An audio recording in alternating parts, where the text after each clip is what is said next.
avocados from Mexico.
Well, a very good evening, ladies and gentlemen. Welcome to another Flight Deck Sim live stream today. It is the 9th of March 2024, 4 minutes past 8 in the evening. Here in the United Kingdom, we're back in XPLANE 12. We're in the Beluga, iniBuilds Airbus Beluga. We've not flown this aircraft in XPLANE 12 ever. We've not flown this aircraft in over 2 years. It's been updated several times and received a massive update yesterday from the team at iniBuilds. And I thought we'd fly this aircraft again today in Mexico, which is why we had the Mexican music at the start. We're in the capital, Mexico City, and we're going to fly to, wait for it, Guadalajara. Guadalajara, I think it's pronounced there. Flight time around an hour. We're going to take 36 litres of chili sauce, 36 tons worth of chili sauce and a massive cylinder, and then we're going to fly back empty, time permitting, back to Mexico City. The reason I'm streaming so late is tomorrow I'm back to work and I'm on a late shifts all week, so it's a sort of acclimatising my body. So I planned this stream a few days ago, and I was just wondering what to take. I asked on a poll, would you like me to fly the Beluga, the MD-11, or the 757-300, and you guys, by some margin, decided that we take the Beluga. It's going to be good fun. We might play some more Mexican music later. I found a Mexican playlist with my royalty-free music playlist with Epidemic Sounds. But yeah, it's going to be good fun. There's no VATSIM events here. There was a VATSIM event in Houston later, but it doesn't start until midnight. And I was like, it's a little bit too late. So yeah, as I said, we'll plan to do 2 sectors. Flight time each way is around 1 hour. The weather's really nice. 2 airports. I've got ortho for the entire sector, so the scenery looks really, really nice. Very mountainous. 5,000 feet feet elevation at our destination. So yes, we'll do the whole loading process in the Beluga like we used to do in the past. Again, I've not flown this aircraft for 2 years. I flipped through some old streams to sort of build up a bit of an understanding how to fly the aircraft again. It flies just like the A300. It's based off the A300, I think, but it's got the FMC from an A310, and yeah, there's challenges to this aircraft, but it's going to be good fun indeed. Here we got here in chat then, 2 tons. Hope you're doing well. Thanks for all your dispatch information as well. I got those flight plans generated this morning, but it was interesting to see. Tamago says, are you sure you're not transporting some white powder to Mexico? Soapstar says, I guess you can say today's stream will be spicy. Brilliant. Parker says, again, very well. Lovely. How are you doing? Well, Rundum's Fleekin, not seen you here for a while. Hope you've popped in and enjoying the stream. Chris says, is this the Jetstream Total Mexico scenery? No, this is just stock XPLANE scenery for both airports with Ortho 4XP installed. Lifetime live weather, of course, but here is Alpaca Skylink. In fact, I forgot to ask Domino Mosina if this is now on New Sky, our virtual airline, so we can carry some freight for our virtual airline, but I'm not sure if the Beluga is an option in New Sky yet. We'll have to see later on. Stefan was enjoying the music. Hope you're doing well. Lee Russell says, evening chief, hope you're doing well as well. Stefan also close enough, not bad for a Brit. I don't know what you were guessing there. Dave says, poor Airbus got stung by a bee. Yes, it is a bit of an ugly looking beast, that's for sure. Liam Borwick's here as well. Itch it and scratch it too. Tamango, John Radfield, great to see you here. Flying Walnuts too. Domino Motion, excellent. We could do some Airbus Beluga New Sky operations then. That's fantastic. I wasn't sure if it was available yet, but that's fantastic news if it is. Right then, so what we'll do is, just before I do anything, is get into the New Sky app. Now, yeah, I've got my normal playlist. Would you like me to play some sort of Mexican music in the background whilst I set up, or no music? It's completely up to you. Whilst I'm just chatting initially, I think I will just put a little bit of Mexican-themed music on in the background. So, oh, that's the same one we had. What do I'm going to turn it right down so it's very quiet. We love that here. But yeah, here is the Beluga. It's an absolute beast of an aircraft. It looks really, really nice, actually. The textures on this are great. Obviously designed by Airbus to carry all the Airbus parts around, but it's been chartered by lots of freight companies in the past, carrying sort of space parts, large cylinders, power station plants. It's a sort of oversized freighter, which is designed to take aircraft of all interesting shapes and sizes. Captain Wazzo, welcome aboard as a member. Glad you're doing well. I hope you enjoy your time as a member. Thank you very much for the support. Take care of yourself. And we'll see you in Discord. There we are. Tobago says, and copyrighted. No, not at all. This is off my royalty music playlist from Epidemic Sounds. I can use all this Mexican music off this playlist. But yes, anyway, the aircraft's cold and dark, so we're just going to get some electrical power onto the aeroplane. So we'll turn on the batteries. Oh, this music is hilarious. Where's the batteries? Here we go. 1, 2, 3. I'm just going to have to turn that down ever so slightly because it's very distracting. Let's get the ground power connected, so external power, and that's available. There we are. We've got some better aircraft sounds here recording, and what we'll do, we go to return. We're going to go to load sheet, and there's loads of choices of cargoes you can take. You can choose random cargo and set your weight. We kind of take the heaviest thing you can, which is the chemical tank, 36 tons. This takes us right up to our maximum zero fuel weight. In fact, we don't have much room for extra fuel, so we're going to take standard flight plan fuel for the first sector. Wish me luck. But I found that the Beluga is quite well, the flight plan, the SimBrief profile seems to be quite conservative. So anyway, let's select the chemical tank. We could say it's got hot sauce in it, which I said in the preview and the video description, so 36 tons. I think if it was actually full of hot sauce, it would be considerably heavier, but we'll go with that weight there, and we'll send that to... oh no, that's the load sheet, just to load the plane. So I'm going to send that here. Fuel on board, yes, let's just have a little look at the operational flight plan. We're going to go with standard flight plan fuel. So 15.7, we'll call it 15.8 tons. What's the worst that could go wrong? There's no events there. So I'm going to press this here, and that will load the actual physical weight and fuel in the aircraft. There we go. So send, I think that's actually physically loaded the plane now. Not sure. Ground services, loader. We'll select that cylindrical tank, chemical tank here. Request loader. And there it is.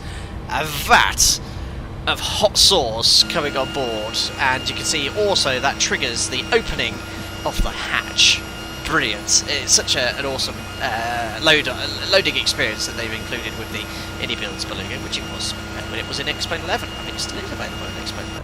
Oh yes, I chose this stand because it was sort of in the middle of the cargo apron, sort of not blocking anyone there. It's like on the east apron. I think there's an MD-11 there as well. But that will start the loading.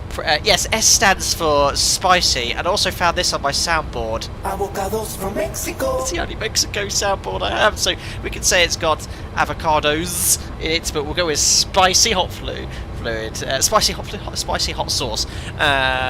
That for the hot sauce factory in our undisclosed destination, which I can't pronounce, Guadalajara. S stands for hot, brilliant. So yeah, there we are. We started the loading process. That will then ask me to load once it's in position. So you can see it's already going up. It's very cool. There we are. So we'll let that carry on, and we can start. Guadalajara. Yes, I've even put that on my piece of paper in front of me to get this all there. Right. Oh, I can hear the Mexican music in the background now. Right, so we've got electrical power. External power is also connected. We checked the AC and DC metering panel to make sure it's all correct. I'm using the iniBuilds A300 checklist. It's almost identical. Oops, didn't want to do that. We'll get the IRS to nav, and we'll do the fire tests now. So engine for number 1. There we are, engine fire, fire handle, fire agent, fire bell is sounding. That tests loop B when we let go. I believe it's pronounced something like Guadalajara. Yeah, Guadalajara, according to Google. Let's check the APU.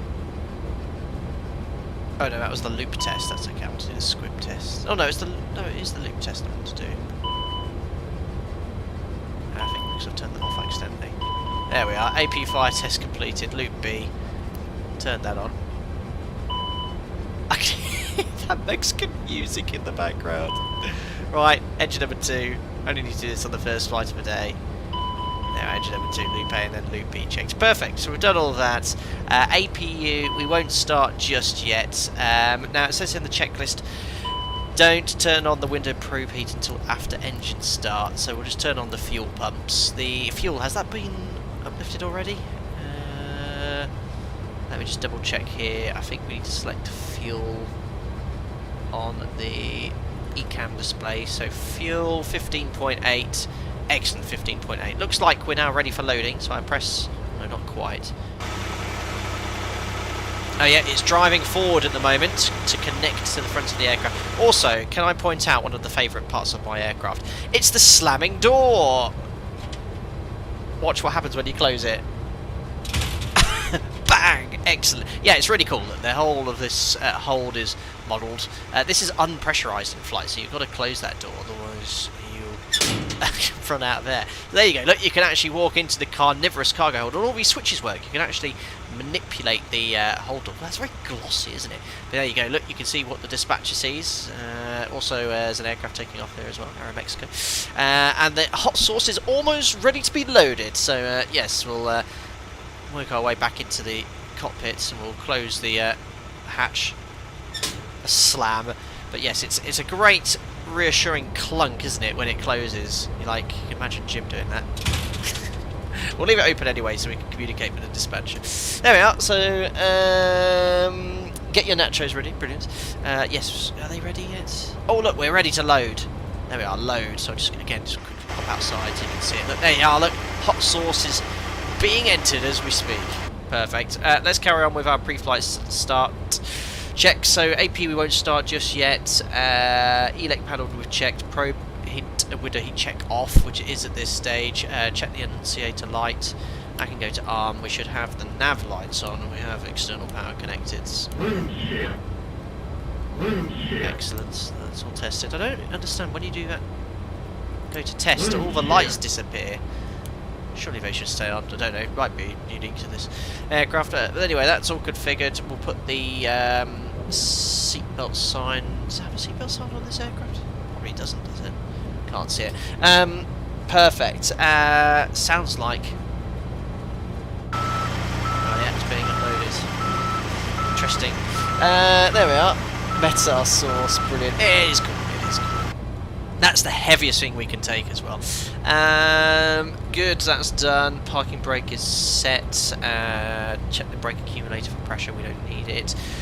Test the alternate braking system. We've done the IRSs. Hydraulic power is already configured. Make sure we're on the green zone, which we are. Once alignment's complete, we can turn these switches on, and we can then load up the FMC. So I'll just check. There's no ATC here in Mexico, unfortunately. Maybe later on if we're lucky. But there was no events, unfortunately. I thought, let's just fly somewhere different. So Mexico just got the latest weather. So apparently it's 7 statute miles visibility.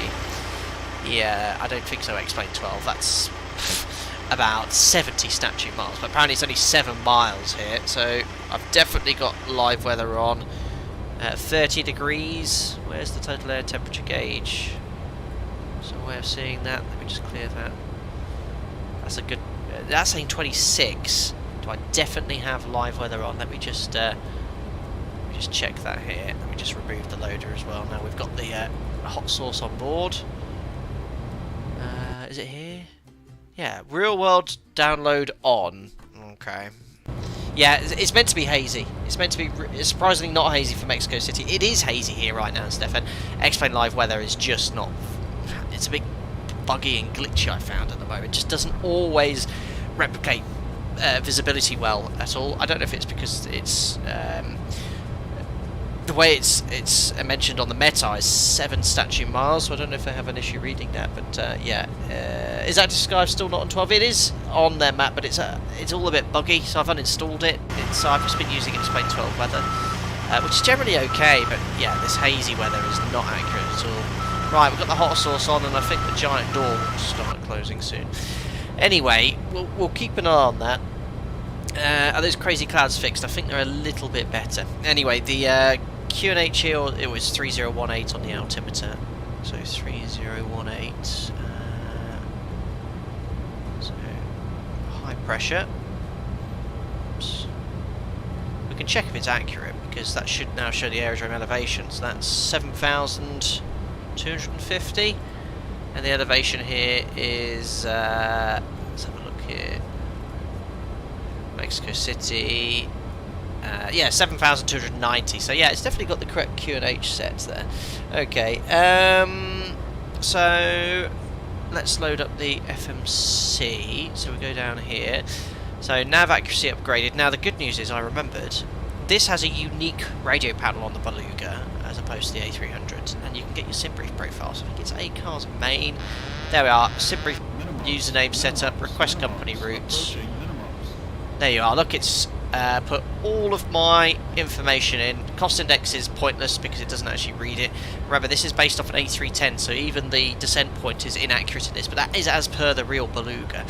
So yeah, routing's in, latitude, longitude, cruising at flight level 280, and we just need to put our flight plan information in. So departing from here, we're going to depart off of 23 left.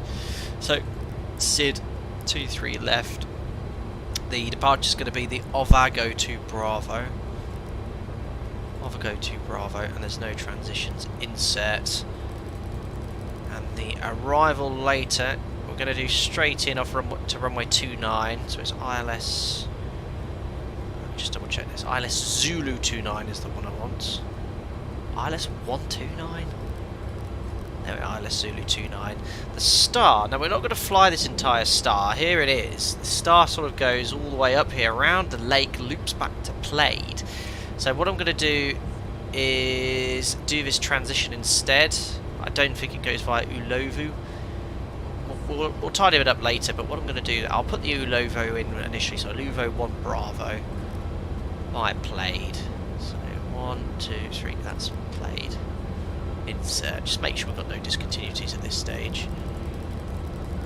And we can put a shortcut in later. This aircraft has no issue with descent planning, as you can imagine, with the huge bulbous fuselage. Who's that there? 44 months as a member. Thank you very much, Will. That is a considerable amount of time. In fact, that is almost 3.5 years, I think. So he says there's a lot of Scoville units in that canister. Yes, it is definitely for hot.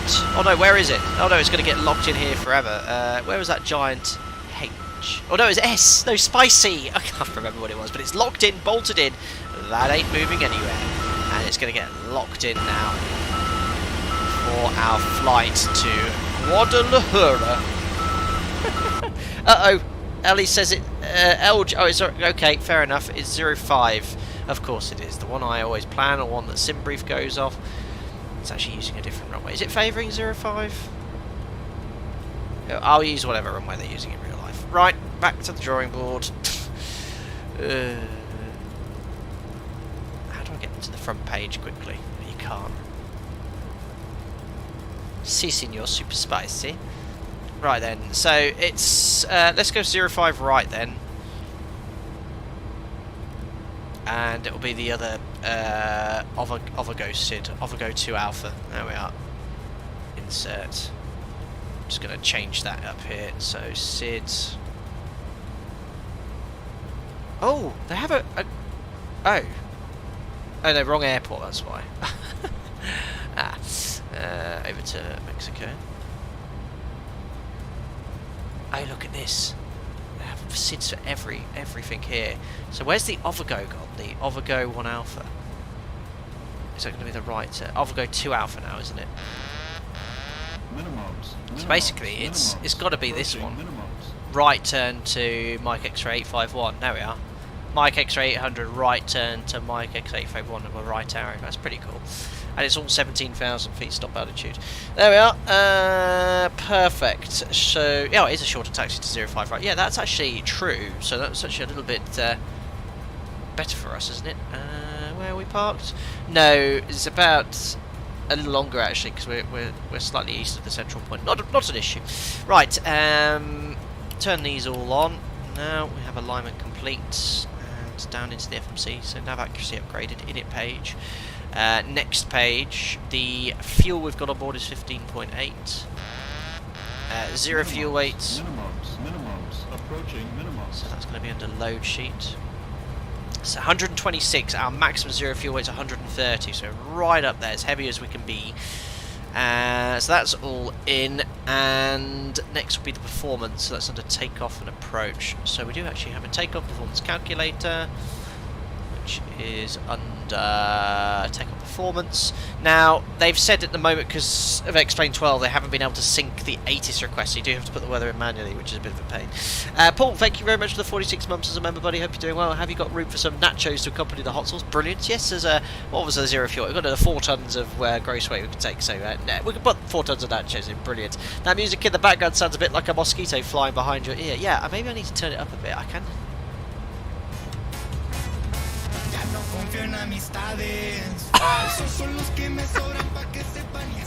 Oh yes. Let's go for the next Mexican song. It is a Mexican playlist. Yeah, this is all Mexican music. That is too loud. I think I'll just turn it right down. Brilliant. It's going out on that kazoo. Brilliant. Right, so we're in Mexico City. Mike X-ray. We'll be departing now for 05 right. 4,000 meters available. I'll just get this straight in from the METAR. So it's 0509. Minimums. 0509. The temperature is 30 degrees. Toasty. QNH is 3018, so what's that in proper hectopascals? 1022. 022. It's dry, anti-ice off, takeoff weight. Can we sync that? There we are, perfect, 141.4. Is it 15.0, I think was the default flap setting? So leading edge slats up, air conditioning on, flex, let's request that. Oh no! No! Oh no! Don't press that because it... Oh, it's broken at the moment in the iniBuilds. Right. I've got to put it all in again. God damn it. 050 30 degrees. 1022. Rest is all good. Dry 15. Compute. That's what I was meant to press. What have we got here? We've got loads of membership pings coming in. Jessica Hunt, thank you for the 2 years as a member. You've got the Alpaca Badge of 2 stars. Thank you so much for your continued support, madam. Hope you're doing well. Adam's joined as a member. Welcome on board. And we've got Lynn Anderson gifting a membership to someone who's won it. Walkin 1993. Welcome aboard as a member. That's on behalf of Lynn Anderson. Lynn, thank you very much for the gifted membership. Welcome on board Walkin 1993 on behalf of Lynn. Thank you very much. for your support. There we are. All the information's in 4,000 metres. Look at the elevation here, super high, 7,000 feet. So that's saying we can take off with a flex of 46 degrees. So I think if I press send data, send to card, send data, send to FMS, it will fill in all the information, fill out my bug card, set the flex temperature to 46 degrees, which is here. So flex 46 degrees. The elevation, our destination is about 5,000 feet. Well, I'll put it exactly what it is here. 5,000. Oh, it's 5,013 feet. That was a good guess. And V2 is the only thing we've got left to set, which is 159 knots. So we set that up here. 159. And you can push that in to preset it. The stop altitude for our SID is going to be 17,000 feet. And the runway heading for 05 right, I can preset that now. That is going to be 055. Perfect. That needs to be set to decision height to -5. We'll have constraints on. You can have it too, Jim. Performance is all done. Flaps are up, trim 0.9 units down because it's a proper Airbus. You can set it now instead of having to wait for the engines to start. And we'll put that to tune. And that's tune as well, so we've got the radio there as well. Perfect, I'll turn that up. So we're on VATSIM, just make sure we've got those frequencies all set onto Unicom. That's active, and my push to talk button is working. Perfect. There we go. Oh, there goes very loud. I'll just turn that down slightly. Right, I think we've covered everything. We'll just have a look at the departure, taxi routing as well. The hatch is all closed. We'll get the APU up and running, and we'll go from there. So, master switch on, and then to start. Perfect. We'll go outside for these sounds. They're quite cool. Such an ugly aeroplane, isn't it? Saba, 63 months as a member. That's over 5 years. I think you're actually one of my oldest, if not the oldest member, Saba. Thank you very much for your support there. 5 years. He says, why did the jalapeno break up with the bell pepper? Because it couldn't handle the mild relationship. It needed something spicier. That's okay. Oh dear, oh dear, oh dear. Avocados from Mexico. You're going to hear that randomly throughout the day. Excellent, thank you very much, Saba, for your continued support there. An excellent joke after 5 years, thank you very much. Right, the APU should be available now. We can disconnect the external power. We probably should wait a little bit longer, but we'll get the APU bleed on because it is very hot out there. And I think we're all good. Yeah, let's just brief our taxi and sit, and we'll get the engines started. So we are here and this remote part of the airport here outside of the Aero Union hangar. We'll push back. I'm going to do a straight push. It's a bit wonky, better push back according to iniBuilds. I didn't have any issues on my test sector. I'm going to do a straight push and then just make a left turn to taxi there and then make a left turn out. Here we'll go full length for 05 right via Alpha 1. That's absolutely fine. So taxi routing we briefed, and as discussed, this is the SID. It's an RNAV SID straight ahead to MX 800, and there's going to be a right turn to MX 851 at or below 17,000 feet. So we're going to make sure we don't bust that altitude, but once we get there, we'll imagine we've got further climb. 230 knots as well for the initial turn, so we'll make sure we bug that. And then we're going to just carry on straight to Senru and then Ovargo. Flight level 290, but our cruise today, if I go to the init page, is going to be 280, so we're not going to go any higher than 29, as it's a very short flight. Excellent. Avocados, other avocados are available, of course, yes. Perfect. I think we're all good for a pushback now and an engine start, so we'll pre-plan pushback. Just make it, as I said, a straight pushback. Hopefully I won't bash into the hangar, that will do. And we'll get that going. Ground to cockpit, cannon knowledge. Coming through the menu when you are ready. Ground to cockpit, tow is driving up. Excellent. There it is. A super mega tow. Right, I think we've covered everything. Again, remember I don't fly this airplane in real life. I filled in all the init information, didn't I? Init page 1, init page 2. Oh yeah, the only other thing was fetch the wind info, but it doesn't make much information. Sorry, it doesn't make much sense in this FMS because it's It's based off an A310. The Beluga they basically just stole the A310 FMC and didn't update it. And it's got no profile mode. It's only got level change in VS, so it's very basic, which is great. I kind of like that. Right, winds are in. I'll give myself the takeoff page. Jim, you can have the flight plan page. V speed to set, V2159. Perfect.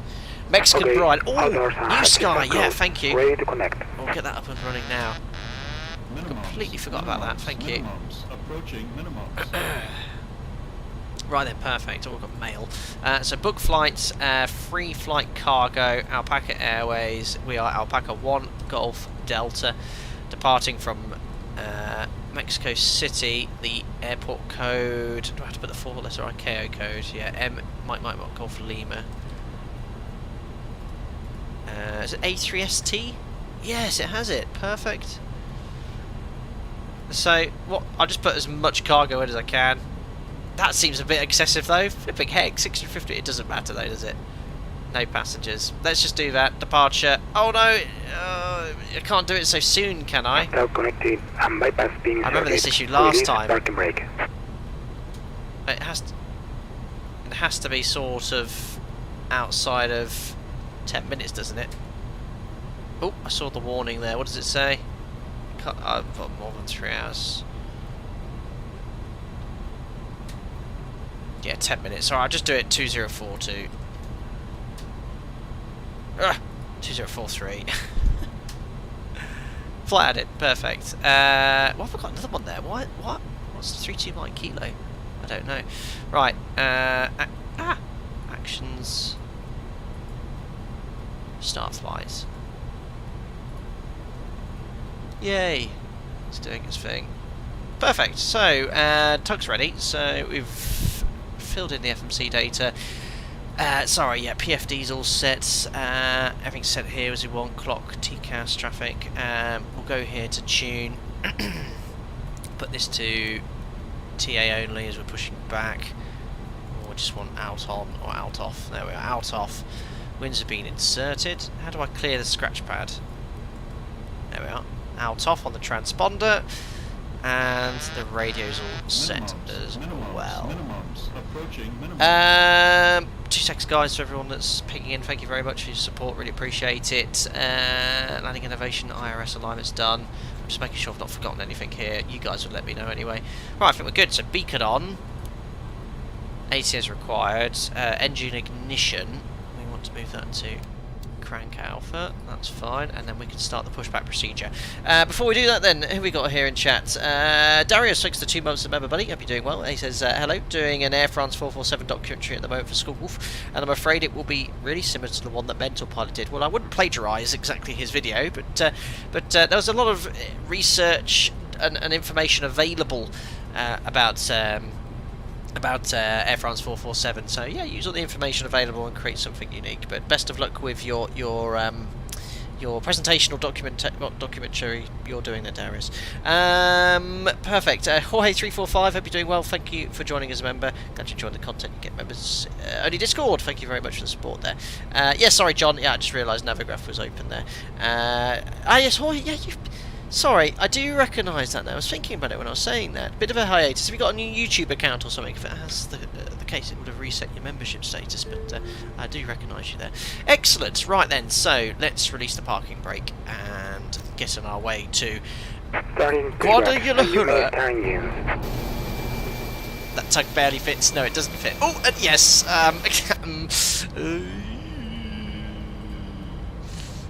It's... I hope it's now actually forced off. Yes, thanks for that. There's a Volvo there. Right. Oh, and I've left the door open. Thanks, chat. Where were you? Close all. Where were you, chat? It's all good. It's all good. Oh yes, I've got that plugin on again. By the way, the RTX Fly with Lua thing. It has certainly helped with the cockpit lighting in the iniBuilds. It's a must for this. Right. Oh, that's not a good sign. Oh, I crashed. Cool, flipping heck. Right, starting engine number 2. Fingers crossed.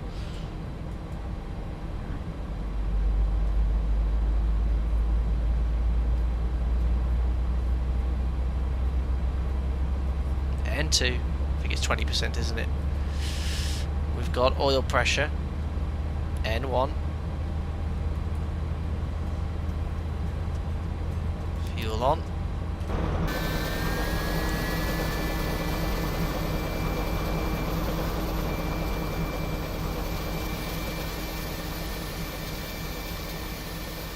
What's happened to the spool up sounds?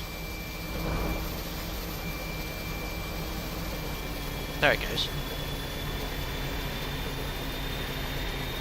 A bit quiet to start with. Operation complete.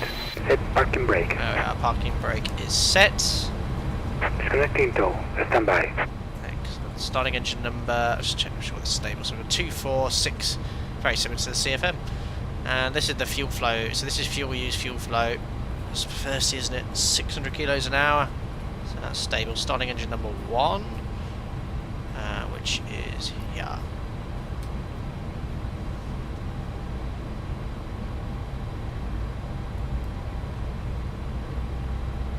N2.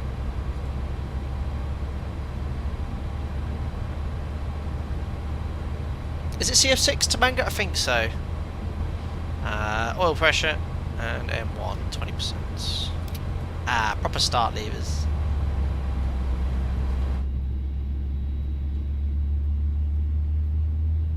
Shuey, isn't that your dog? On the edge of the cell. Tow is disconnected and bypass pin has been removed. And signal on the right. We'll see you next time and have a safe flight. Oh, and he's just flipped over. Graphics are very good.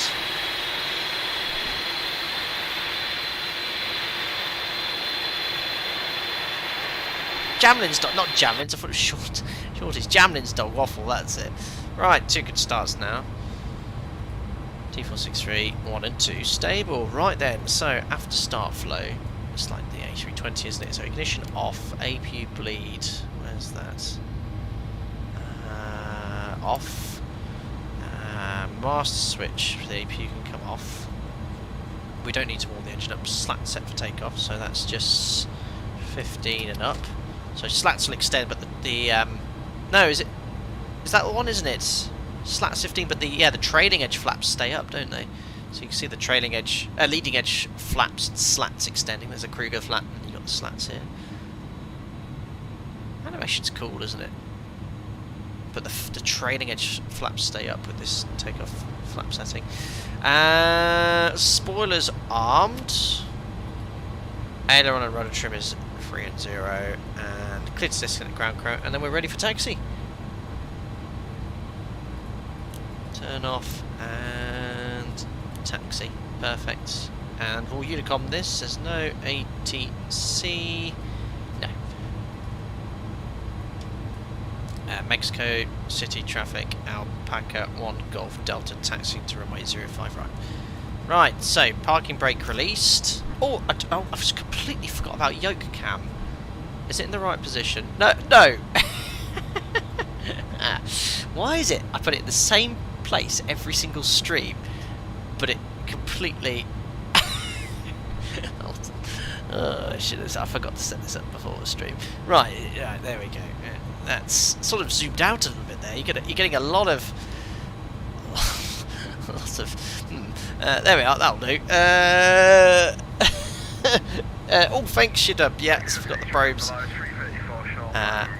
Window probes, perfect, thank you. I was just testing you, so well done, Shidub, you win the test. Yeah, fisheye, yeah, I don't know what's happened, maybe the camera's reset. No, right. Is there a way of hiding the yoke again in the iniBuilds? I can't remember. Right, it hasn't started rolling, so that heavy. So, excellent, we're going to taxi out here then, make a left turn, and go towards Echo. It is left, isn't it? Yes, left. Right, let's go outside for this. What a heifer.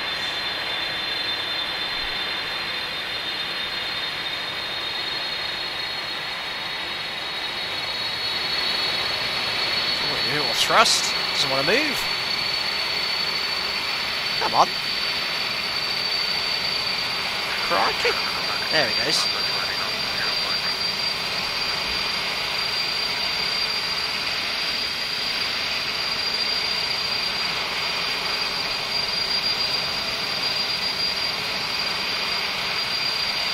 line of sight.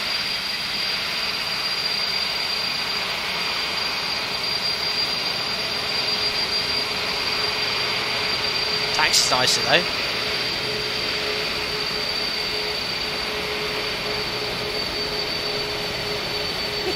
Too much hot sauce on board, yeah.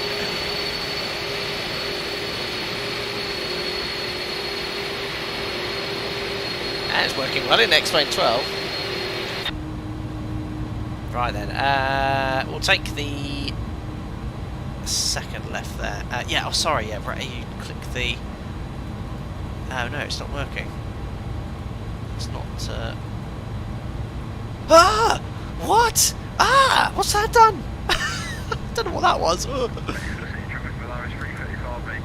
Yeah. How much does it cost? Thanks for finding out, WC. Yeah, it's on discount as well for the update, I think, this weekend. You can pick it up for 20-25% off.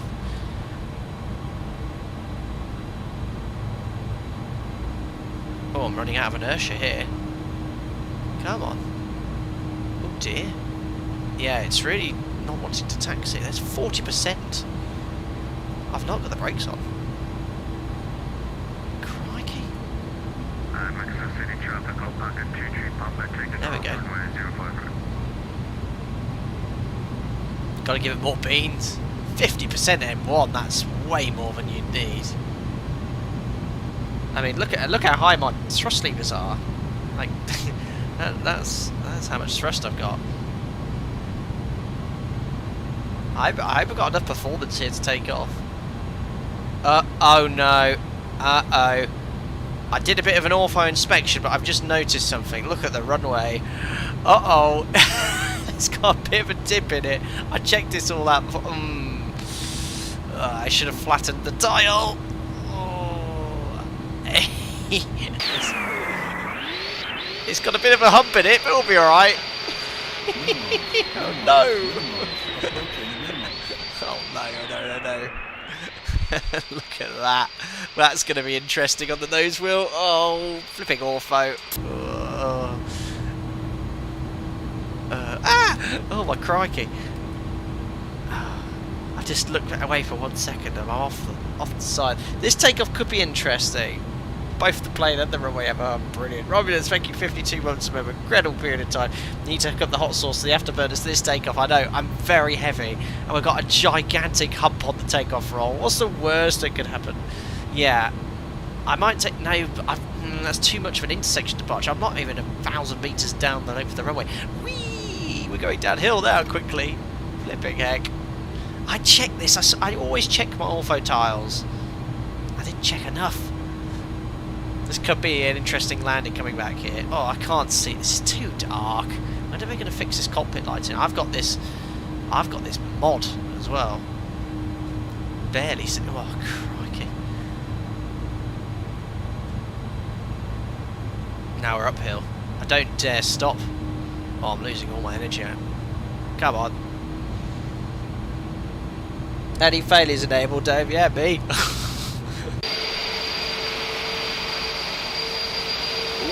Look at the lumps and bumps on the taxiway. Oh no. We're nowhere near the... is there any other... Oh, crikey. This could be interesting, ladies and gentlemen. Right, I might take an intersection departure because I don't want to be going full speed over that massive lump, so I might depart here via Bravo 4. Which is a 4,000 metre runway. Yeah, I'm going to take Bravo 4. I'll just get to the whole point because I've not done any checklists.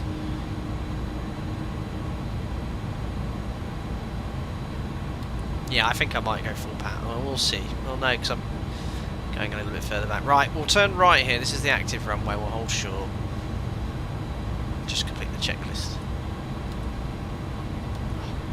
Lighting so dark. What's the worst that can happen? Said Puerto Rico. Yes. We got hot sauce over at runway 05 right, Mexico. Bits of beluga. Right, parking brake set. Let's do the before takeoff checklist. Right then, so flight controls, full forward, full back, left, right. Rudders have tried right and left, so that's all good. Brakes have checked. Order brake to max, vent for an RTO. FMS is all set. Takeoff briefing, so it's going to climb runway heading. Oh yeah, if there's an engine failure, excuse me, the MSA in the east is very high, but maybe you want to make a left turn north, where it's the lowest at 12,100. We'll climb to 12,100, single engine, go to the left. And departure is going to be a right turn, no, to Mike X-ray 851, so that's all covered and reviewed.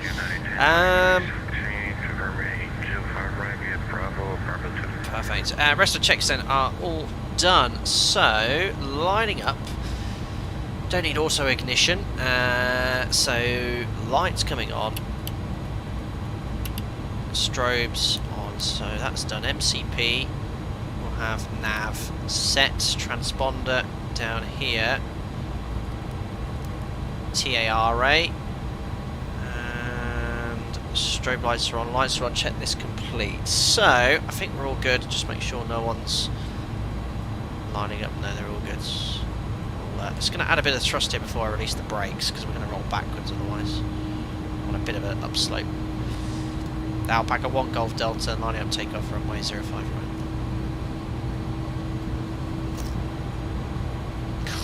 Going to go backwards here. I need much more thrust. Nice knowing you all, ladies and gentlemen. Oh, come on.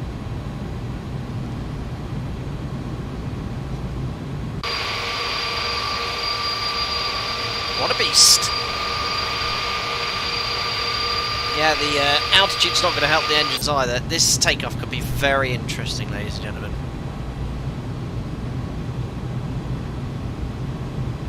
We lined up by tomorrow, brilliant. Oh, it's so dark in here. And that's with the mod. Yeah, that's way too much thrust you'd use that needs taxi. Ooh! Lumpy! Oh, there's the main gear. So he's crossing. Oh my goodness me. Right, landing back here could be interesting. That's the problem with Ortho. Right, Doga's in chat. Let's go back. Go to Guadalajara. Right, where's my timer as well? Run. Put that to run as well. I've stopped, come on. Trying to get the engine to spool up. Come on. Oh, come on. 50% is like the engine stabilised. Right, there we are. Get lined up now. Set takeoff thrust. Oh, it takes ages to spool up. I remember this last time. Come on. Come on. There we go. Looking for 101.1. There we are. Takeoff thrust set indications normal. Well, actually, I don't want to give it live forward pressure. Right, here's that lump coming up. Oh my god. Oh, hold on, nose gear. Oh, clunk. 80 knots. Oh my goodness me. Oh, there's the nose wheel up. 147 and 159. Uh-oh, am I going to wish I wanted to use every inch of runway? Yes. We're as heavy as a Beluga can be. Right, there's V1 coming up. And rotate. All good, all good.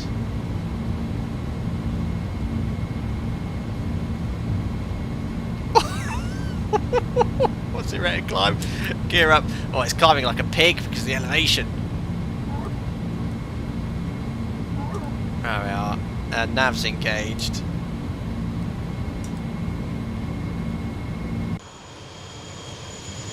Whee!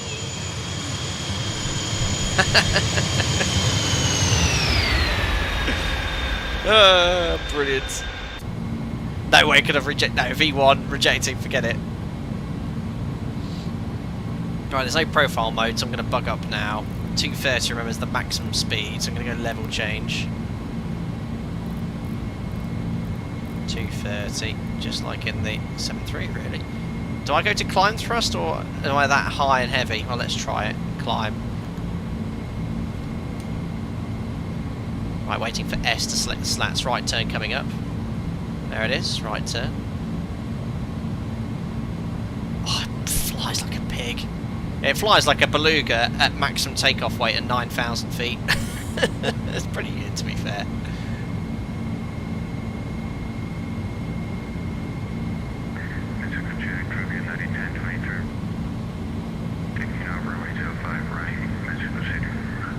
Perfect, there's S. Slats up. Ah! Cabin altitude! Oh! Oh no! The door! It's all good, it's all good. I better put the autopilot on here. No! I forgot to close the door and it's pressurized. Oh, the autopilot's disconnected. Door. Slam. It's alright, it's all good, it's all good. Pressurized. Why, after that warning, have I got, like, low speed situation now? Am I meant to still have my slats out? I'm not. I know it's. Well, the turn's complete, so I'm going to 250. Please pressurise. That's my fault. I forgot to shut the door. Right, it's pressurising. Look, it's pressurising. Cabin altitude is decreasing. Differential pressure is increasing. It's all good. We're all good. Oh, fine. Fine. Now, how are we flying the departure? Beautifully. There we are. Max 230, disregard. I just want to get a little bit above that bug speed. Right, I have to take off checklist even though we're at 11,000 feet. Yes, oxygen mask on. I've now fixed it. Clear. You're right, Jim. Yeah, all good. Sorry, what did you just say, Jim? Avocados from Mexico. Oh, yeah, he's fine. I have to take off checklist. Gears off. I've killed everyone. Gears off. Slats are up. Air conditioning and pressurisation now configured and set. We're going to climb at 250 knots. And that's it. Now to take off check is complete. Climbing to altitude 17,000, but we're going to go straight up to 280. And we're going to maintain 250 knots. So flight level 280 set standard. Passing 128 for flight level 280 after takeoff checklist complete. There we are, look. Good.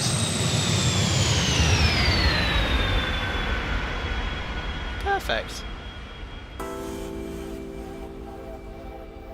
Oh, this is the Mexican theme music.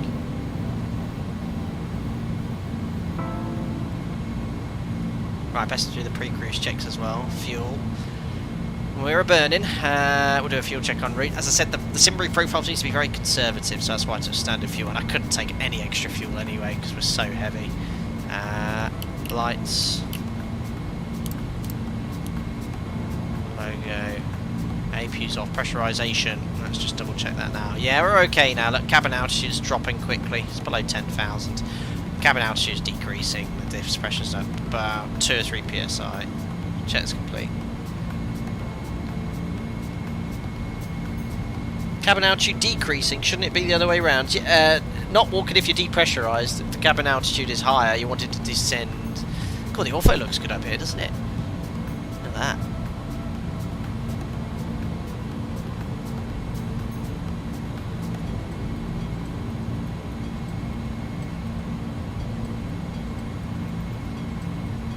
It's so dark.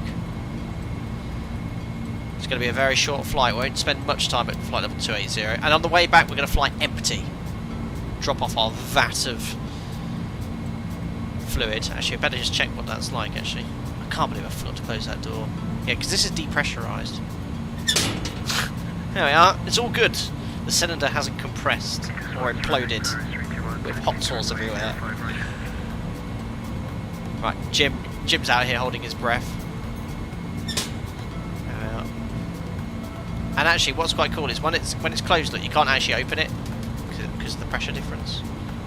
That looks really good, doesn't it? Yeah, ortho's really nice when you get up to above sort of 10,000 feet above the ground.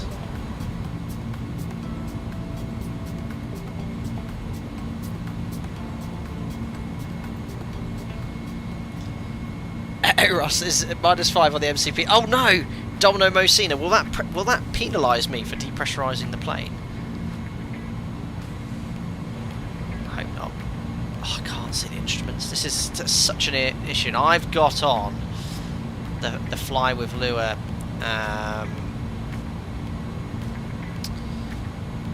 this thing. I've got this Reality XP on, and it looked great to start with, but it's still, even with this on, way too dark in here. When I'm looking like that, I can't actually see any of the non-digital displays.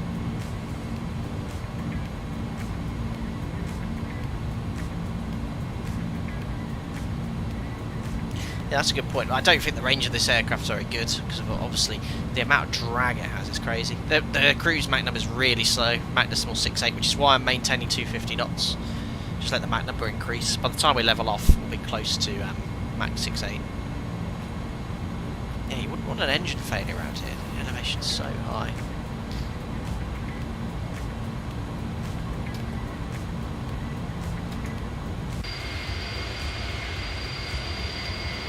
There is Alpaca Skylink.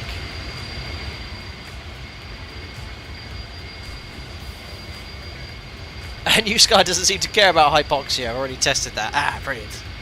Oh, tested, Romulus. Yeah, that's what. To be fair, I was just testing it. I was hoping someone spotted this. I forgot the door, but no one wins the prize. Yeah, it's working well, isn't it? Though the Beluga's working nicely in XPLANE 12. I thought it hadn't received a huge amount of support and updates, but yeah, it's good that the iniBuilds still spending a bit of time keeping it up to date for XPLANE 12. It's handling nicely. I'm not affiliated or promoting so much, today, but it is on discount. So this weekend, I think 25% off the XPLANE aircraft. Donna Mosina, I've spotted it and reminded you twice. Oh, I don't take advice from moderators. Damn it. I missed it. Craig says Domino Mosina spotted it 10 times. Damn it. Tom's, you spotted the one thing that I did forget there. Yes, speed break. There you go.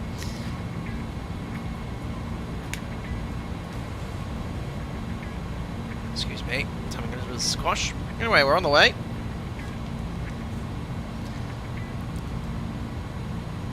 Yeah, this airport looks really nice. Nice approach. This was actually suggested by one of the members in the YouTube community post. So he wanted to fly from Houston, I think, or Guadalajara, or from Houston. I don't know why, if he's flown it before, but I was like, okay. But I said the event in Houston starts at midnight Zulu, so another sort of 3 hours from now. And I was like, oh, I'm not going to start a stream at that sort of time. Oh, it's a little bit of a split. Oh, this is so dark. I'm going to turn up the cockpit lighting at least. Yeah, I mean, that wouldn't make... You should be able to see that during the day, but I think it's the only way really to see everything clearly. It's amazing, you don't fly these aircraft every day on VATSIM or anything like that, or frequently. I haven't flown this aircraft for 2 years, but it's so similar to the A300. To turn the weather radar on. You could sort of just jump in and go. Where was the lighting for this overhead panel? Was it down on the pedestal or something? It handles really nicely. I did a little bit of a... I haven't done an entire full flight in it, but I did some general handling and takeoffs and landings in it. It does handle nicely.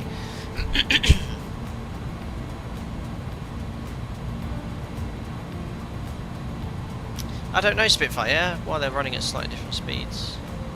Not sure. Water throttle's in, thrust, full climb thrust. Getting ready to convert to Mach soon. I think we can get to 250 knots level off and then we'll bug decimal 6.8.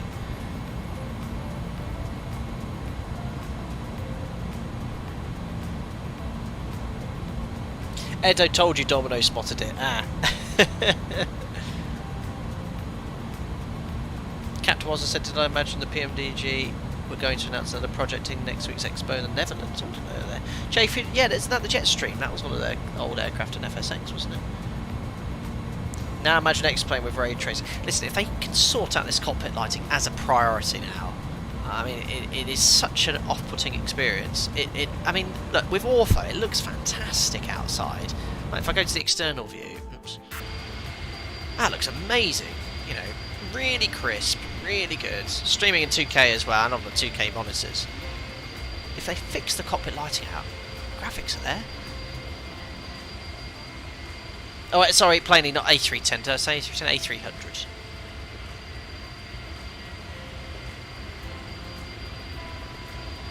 God, I bet there's a lot of flights going between Mexico City and Guadalajara every day. This one's 6.2 now. So we're going to bug 6.8, which is our cruise speed. I have one to go now as well. So what I'll do, I'll just set VS to around 500 feet per minute. Nice shallow climb up to 280. Keep climbing for us there. That seems to, by going here now to VS, seems to have given me sort of matching thrust settings now. What's interesting is I'm in VS, so surely the auto throttle should be commanding full climbs for us, 103, but I've got 100.7, unless it's again something unique to the 300 and the Beluga.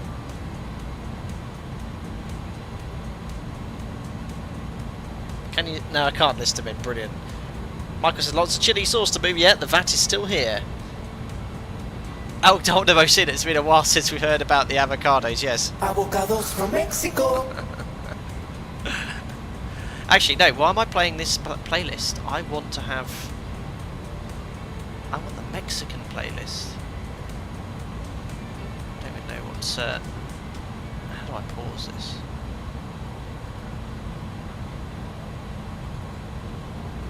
Right, we're going for Mexican music now, we're approaching our cruise level. Let's go for... what's this one here?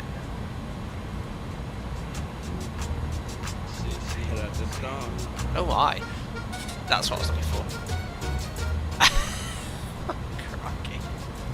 Crikey. There's Mach Decimal 6.8 then, our cruise speed in the Beluga. Oh crikey. We've not got long till top of descent. Remember, this top of descent profile is based off of 300, not a Beluga.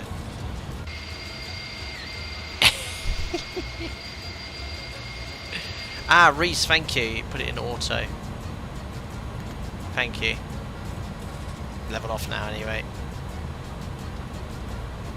Now, yes, one thing I did notice on my test sector, the auto throttle in the iniBuilds Beluga was struggling to hold the speed. It was large. Oh, that music's annoying me. There was large fluctuations in thrust there. So we'll have a look at how it is later on.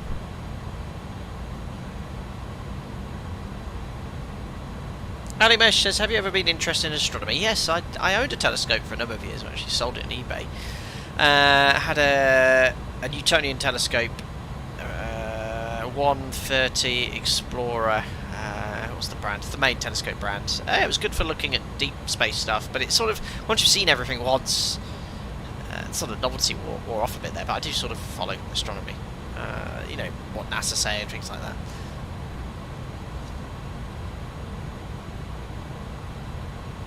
Mitchell says turn on the storm lights if that makes a difference. No, it shouldn't during the day, it's just too dark. Cockpit lighting's broken and XPLANE in every aircraft. Every aircraft I've flown, the cockpit lighting is atrocious. There we are, top climb. We'll do a quick fuel check at Avocago. I mean, Avago. What did I say that? Bear in mind, we took off on 05 now. So 14 minutes, 15 minutes. Okay, that's about the same. We should have burned about 3.4 tons. We burned 2.8. So yeah, it's really conservative, the fuel burn in the Beluga profile. We should have 12.3 tons on board. The actual fuel is 12.8. So we've got an extra 500 kilos to play with. It's not too far off, but bear in mind we took off on the runway with more track miles, so we'll have a look at it on the way back. Hunk starts us doing a lot of ATPL flight planning today. Very good. Guess you're on your flight training. Craig, yes, it was your suggestion. Craig said I suggested Guadalajara. My partner's from there and I go there often, usually via Houston, but I've gone via Mexico too. Oh, cool. So yeah, Craig Steffens is the reason we're flying this route today. I asked on the YouTube community post, anyone have any requests? He requested. Oh, I delivered. 20. Ruben, Yeah. thank you very much for your 50 Mexican dollars from your part of the world, sir. Thank you. Just want to point out you have offended all of Guadalajara by implying they get their hot sauce from Mexico City. Oh no, have I? Oh, is Mexico City not the place to get your hot sauce? Oh dear. Thank you very much for your donation, sir. Appreciate it. How many Mexicans in chat, by the way? I don't know if there's any more. Oh dear. What should we change? What would be a good export from Mexico for a Guadalajarian? But there is. Look, it's a vat of chili sauce. Well, okay. Let's say it's an empty vat ready to go into a chili sauce factory. I don't know. Oh dear. Brilliant. Thanks for your donation, sir. Steph would like me to fly the leg on the classic 747. Oh, Beluga all day. I don't usually change aircraft in the stream. Yeah, I could do, maybe for another time, but today we'll stick with the Beluga. Dave says, yeah, divert now, they'll be annoyed. Uh-oh. Fewer Mexicans in chat now. Brilliant. Girls, get ready to have some eggs ready on the approach by the angry locals. Brilliant. Good exports tequila. I can change it to tequila. That's fine. Look at this beautiful scenery though. Look at that. Not a cloud in the sky. Zoom level 16 this is, ortho. It looks so good in 2K.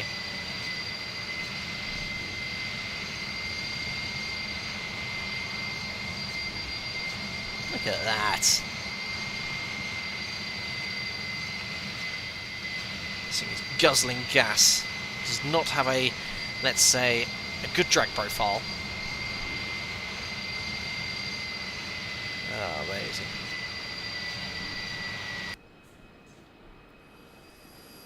It is ugly, isn't it?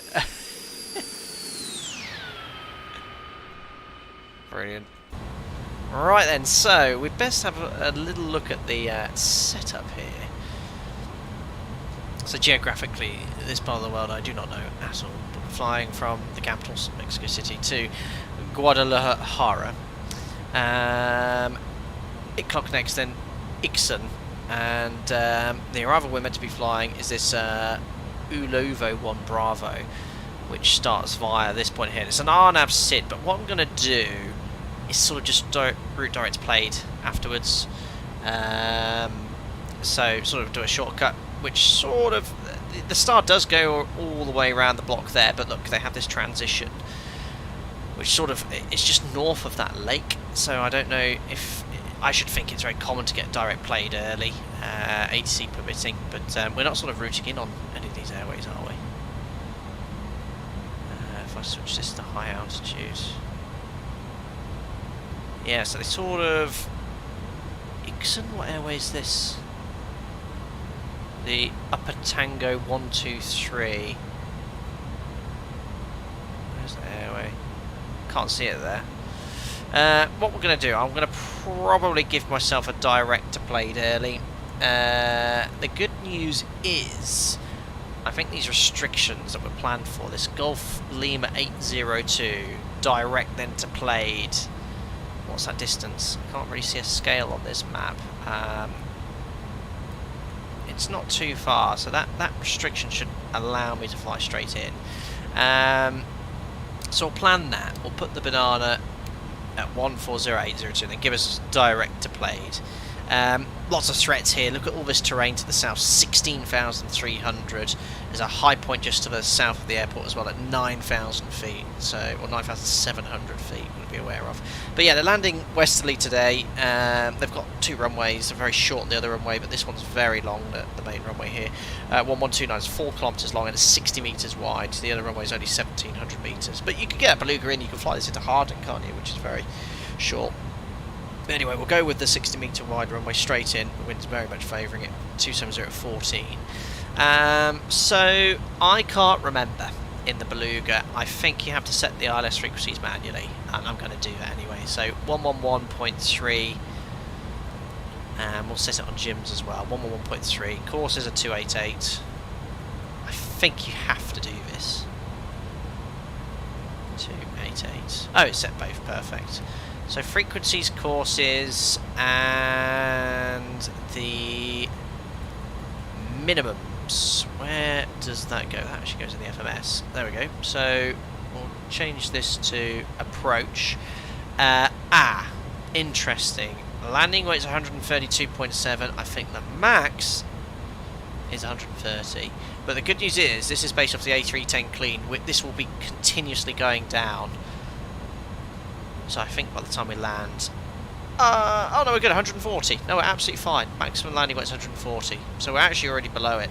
I don't think that's the actual gross weight now, is it? 132.7, that's the estimated landing weight. So how do I see my actual gross weight right now? In it, maybe?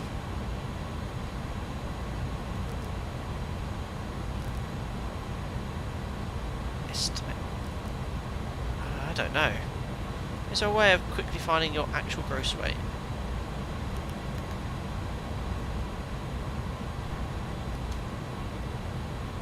We'll go off that one anyway for now.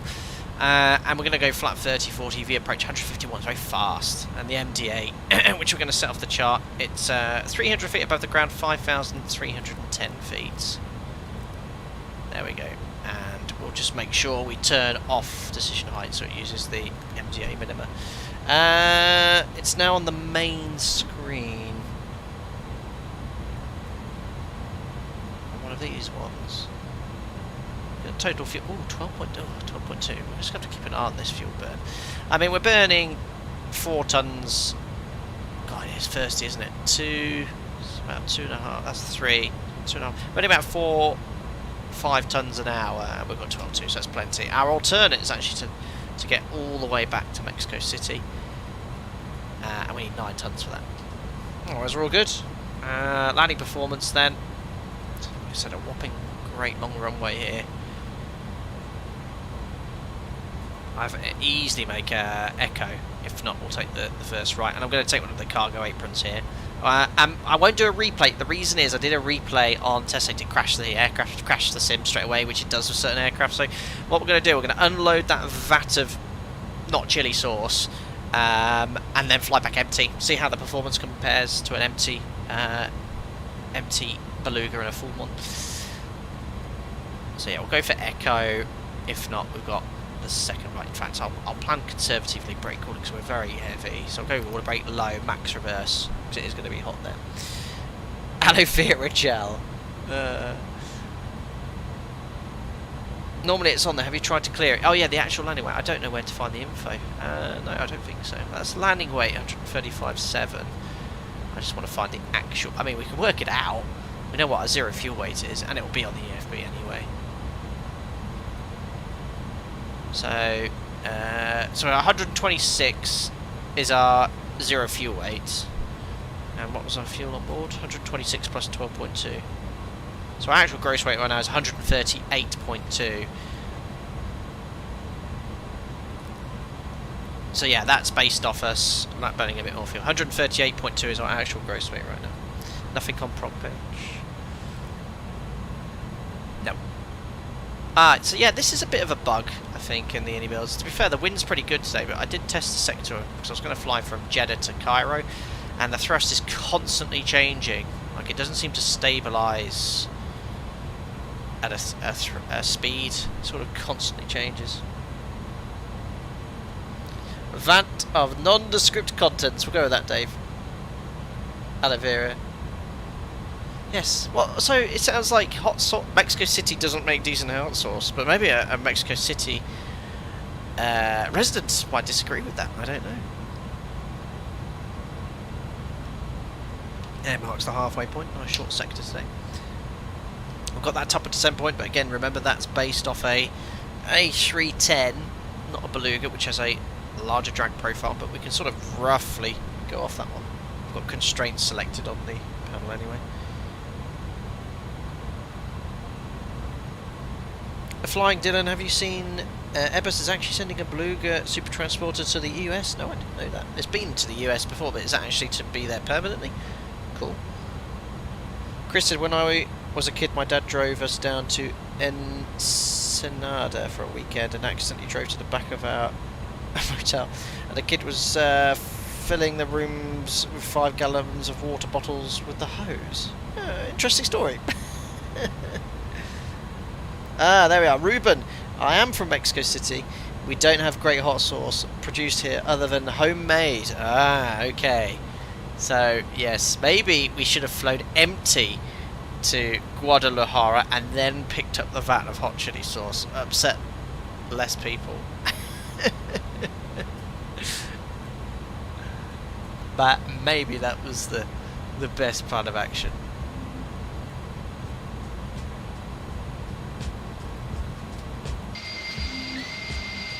God, look at these parts of the world.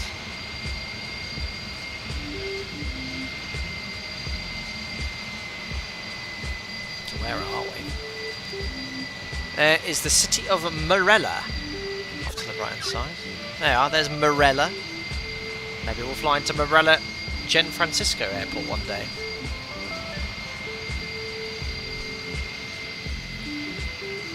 Just about to see it there.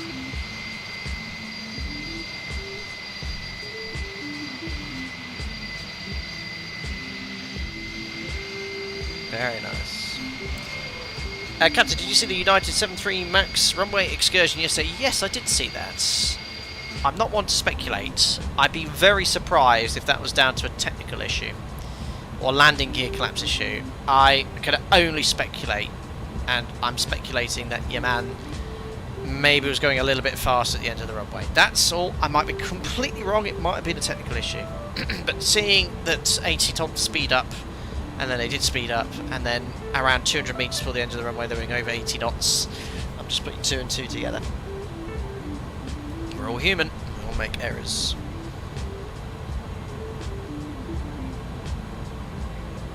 What Fresh Set Simulations, Blowing Curio did put a video out about the excursion. What was his input?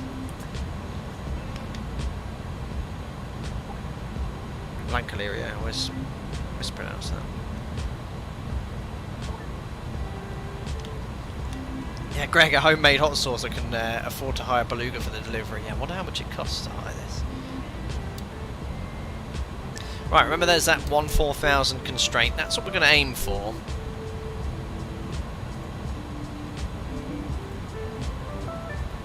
That's a Golf Lima 802, but we must be at or above flight level 200 at Aluvo. So we'll set Aluvo initially. Oops.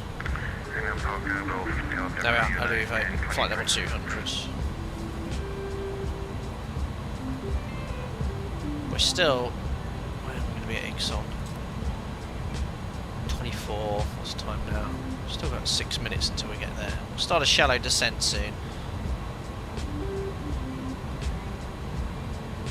It just came out a few minutes ago. Oh, we'll have to see what he says. Craig, if you ever go to Mexico, I'll offer you a sauce called Wally? Wally? Don't know. Don't try it. Okay. Noted.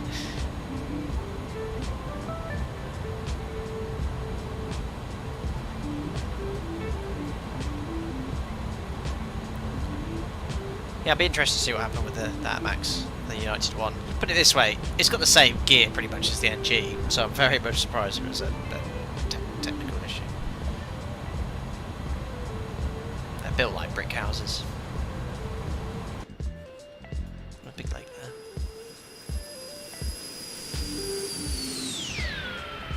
So fuel's okay. We've got 11.8 tons, and at Ixon, which is coming up.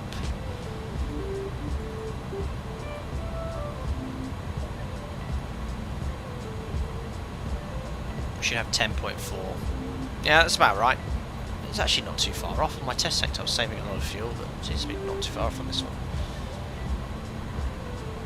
We've already burnt 4 tons of fuel and we've been only airborne for 30 minutes.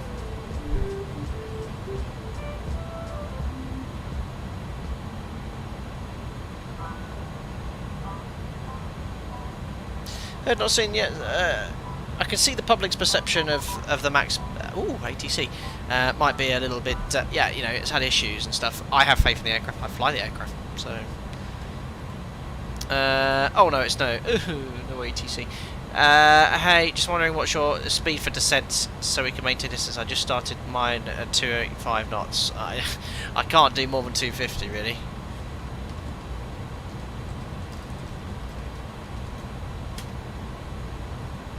United Airlines 1023. Don't know if he's ahead, below. I can only, yeah, 250 really.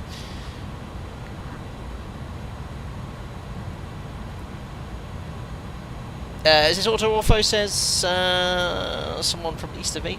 No, this is just I downloaded the tiles manually, put it in separately. I think it's all volcanoes. It's a very unique landscape here, isn't it? There's an airport over there. Yeah, it looks fantastic. Right, there's that descent point. The ortho here looks brilliant. Not a single cloud in sight, they've all been corrected.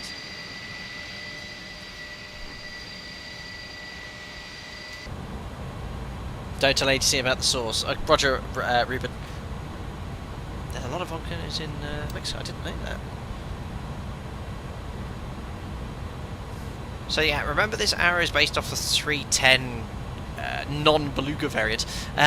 So it's going to sort of maybe keep you a bit high, but we'll start descending just to see where it is. Remember, Volvo flight level 200. So we'll set 200 now. We'll use VS to descend. So pull. Just go 1,000 feet. Oh, we'll go 2,000 feet initially. And we'll convert to indicated. We'll do 250. There we are. Yeah, so you see at 2,000 feet per minute, which is quite a shallow descent. And we can aim to be at that restriction. Uluvu 200 or above. We'll just use VS to place the banana. You can see here, look, still... Oh, thrust... Really? Really? That idle? Holding the speed? Really? In a Beluga? 2,000... Let me just press level change. That'll be the easiest way to find out. So level change is idle power, and the aircraft will pitch for 250 knots. So it's gonna pitch up now because I want to fly 250, which is fine. It seems very slippy for an aircraft of such stature. I can't remember it being that slippy when I thought it was always really draggy, which you'd expect. Let's just get back to 250 and see what happens.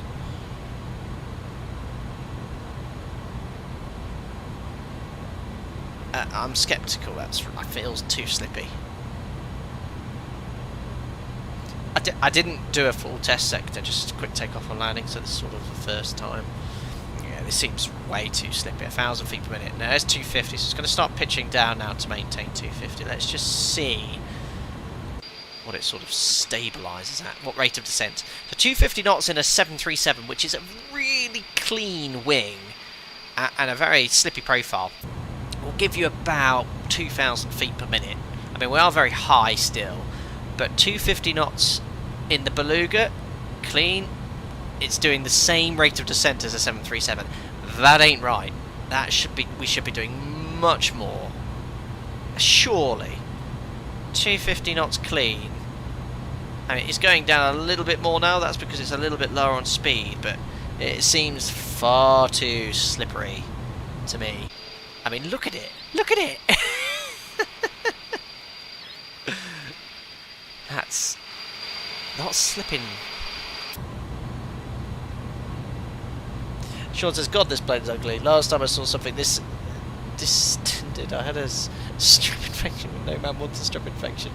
Oh, that's a great comparison. Yes, this is 250 knots clean, doing 1,700 feet per minute. That's less.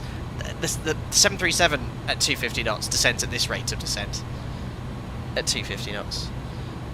Yeah, this is completely inaccurate. I mean, don't get me wrong, I love the plane, but that ain't right. Surely. I mean, I've flown this in XPLANE 11, I can remember. You just didn't use level change, because it was sort of doing 5,000-6,000 feet per minute. Oh well.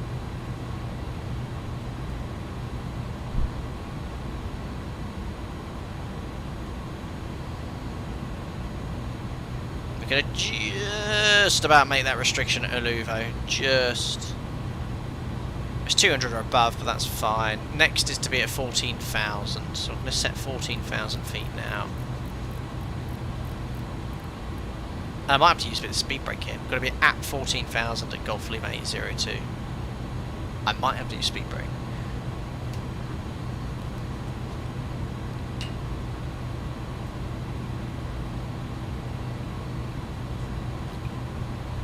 Oh, that's quite cool. Leo's coordinating another traffic. That's traffic. Yes, we'll go to Played.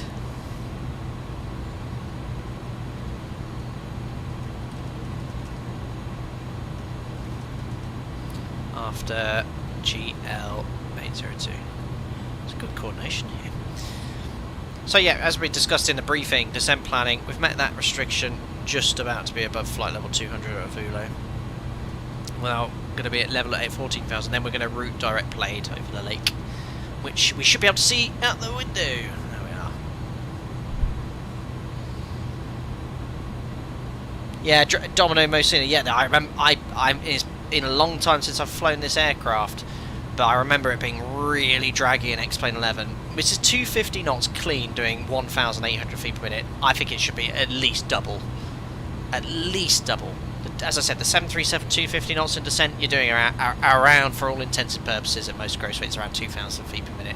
This is 1,900. This is slippier than a 737. This needs updating.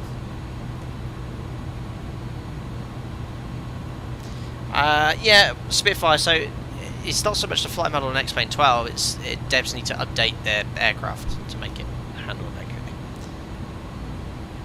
Plane says, have we had a write-offs at Alpaca Airways? Yeah, we've had several write-offs.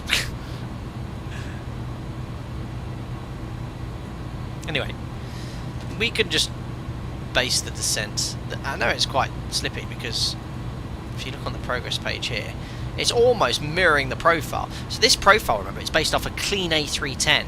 And it's matching the drag. Right, put it this way, it wouldn't surprise me if the flight model is the same as the A310s right now, because look, I'm doing level change 250 knots and the vertical deviation is not changing. And remember, this profile is based off an A310, not a Beluga, and that's the real aircraft. The real aircraft has an A310 FMC. They don't actually differentiate between a Beluga, and the fact I'm at 250 knots clean and it's paralleling this profile shows you it's the same drag profile as a regular A310.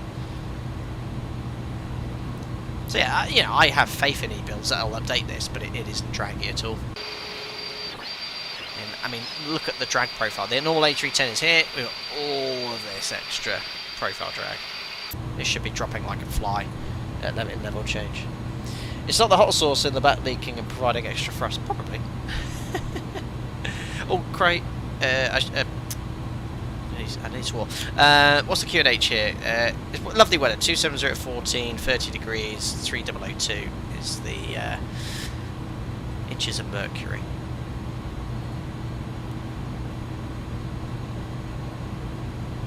There we are. So now I'm going to route direct to Plaid. Insert. LNAV. Now, how high am I? Pretty much on profile. That restriction then at Golf Lima 802 keeps you quite nicely on profile. In fact, we're a little bit low, but that's fine.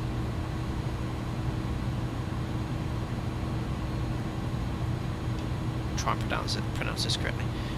Guadalajara traffic, Alpaca 1 Golf Delta, routing direct to Plaid for ILS 29. I'll be at Plaid at time 21340.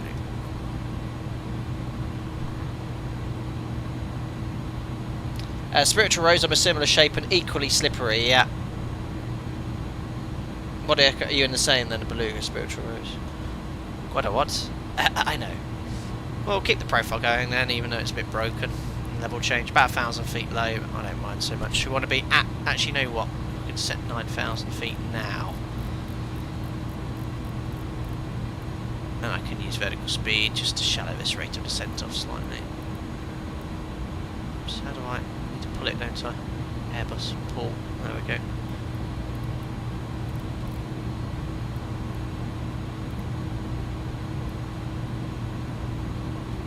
But the scenery looks great.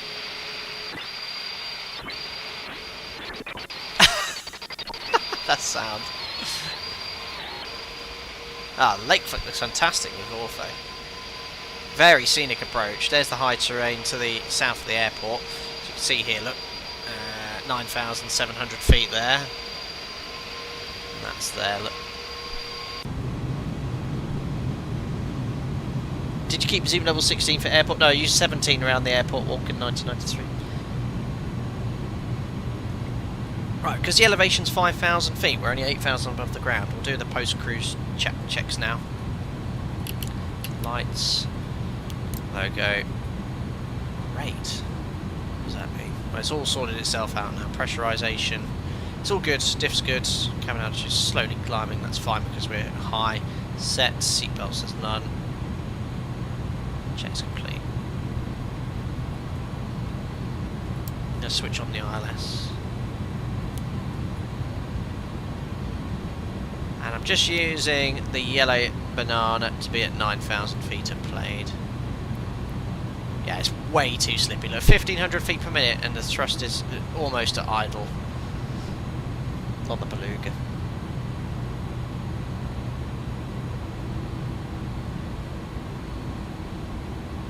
Beautiful approach though.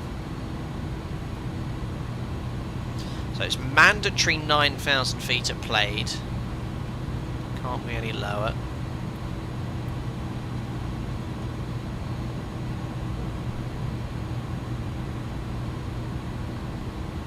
MK, yeah, you can't use XPLANE on Xbox. You need PC, Apple, Linux, Windows. So remember, there won't be any replay after landing because we are going to do the return sector to Mexico City. Empty.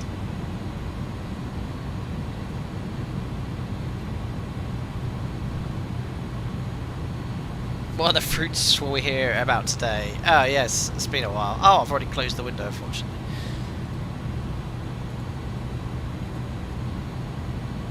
I haven't tried all the... there's not many Mexico here. There's lots of the... Avocados from Mexico. There's loads of those. And I haven't tried any other ones, they can be rude. Right, 9,000 feet at Plade's looking good. After Plade, we can step down to 8,300 feet at Golf Lima 980. Just going to reduce the speed. The green dot, is that the clean speed? I'll bring the order from all the way to idle. What's the slat extension speed? Extension, 250 knots or less.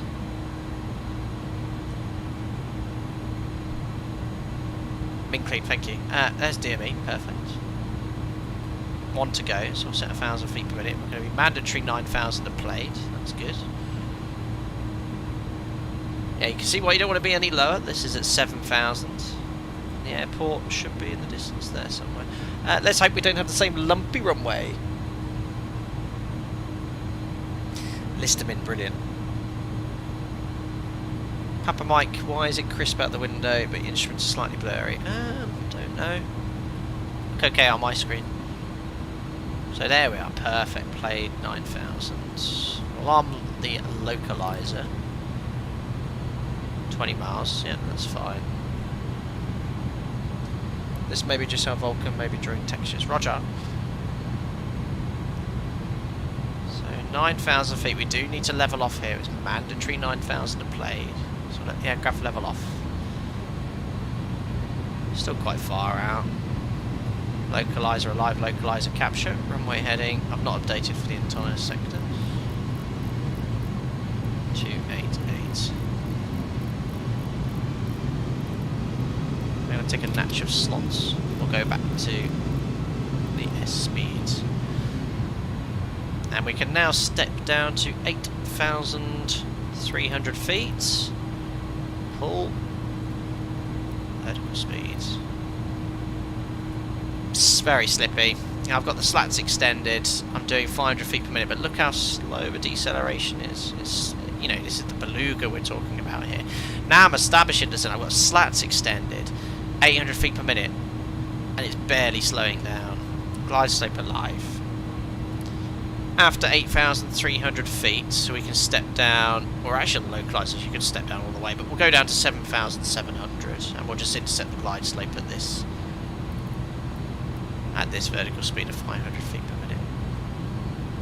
15 miles out. Board a natch of slots, you heard it.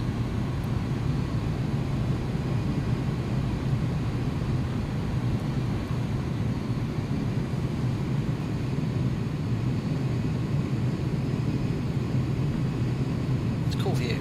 There wasn't any windows in the Beluga. Okay, for the next flap setting 1515. 215 knots. Okay, slow down a little bit more. It's about 180. Arming approach.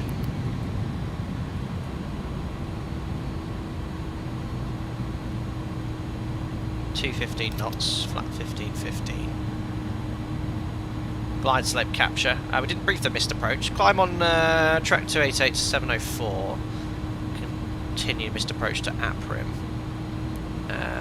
Contact seam go to 10,000, so we'll set 10,000 feet. Yeah, this isn't right. Look, Beluga, I've got flat 15, trailing edge at flat 15, 3 degree ILS. I'll bug 160 now, and it's not slowing down at all. Look at this! It went a Beluga! It's slowing down really slowly.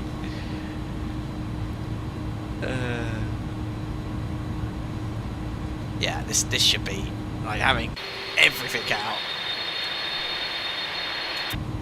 Right, looking good. Guadalajara traffic, it's Alpaca 1 Golf Delta. Establish ILS runway 29 at 9 miles.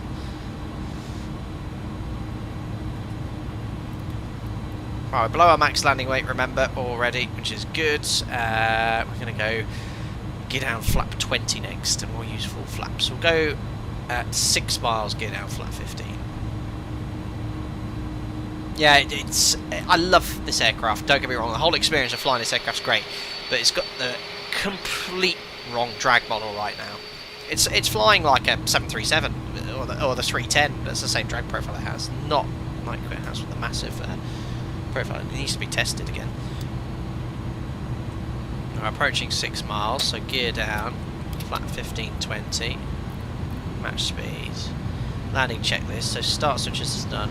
Need to, arm the speed brake, auto brake low set, and final approach speed to be 150. Full flaps. I love this gauge, it's so cool. Oh, I forgot the speeds are there. Flaps and slats 30 and 40. We've got 3 greens. Checklist is complete. Now it does actually fly really nicely. Looks good, doesn't it? Right, shall we have a bit of fun? Just get my autofunnel disconnected first. So autofunnel disconnected. What's wrong? What's wrong, Beluga? Oh, I'm too slippy. Yes. Master caution. Is that because I disconnected the autofunnel, maybe? Yes, there's an Airbus. Doesn't like me doing this, does it? Disconnecting the autopilot. You hadn't flying an Airbus. Even back then, it was fraught with danger. It may fly nicely, but it shouldn't. That's true. No, it does fly. It does handle nicely. It feels like flying an aircraft of this size. How much fuel we got? 10.4 tons. Yeah, that actually, to be fair, that's not far off because the alternate was 9 tons. We took a massive shortcut. Fuel burn looks okay. Right, so crosswind from the left, 230 at 11 knots. I think live weather in XPLANE 12. It's meant to be hazy here as well. Can't remember. Oh, how's the yoke? Has the yoke cam fisheye lens been lost and zoomed in again now? Right, 2 reds, 2 whites in trim. And a bit of a crosswind from the left. Land.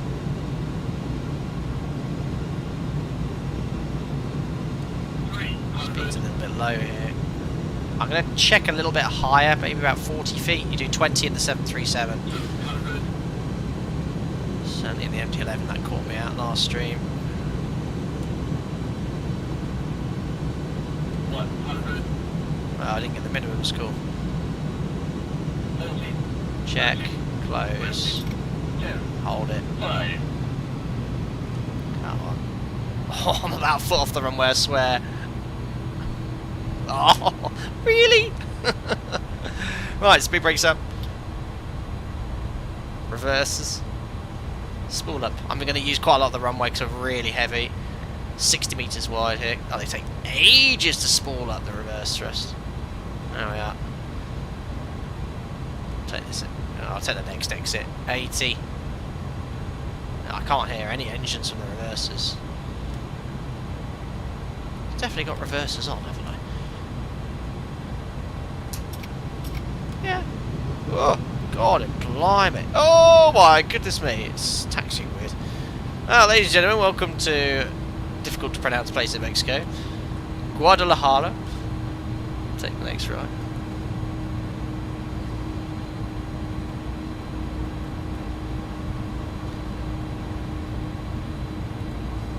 The reversers were very quiet. And we vacated at Alpha 11.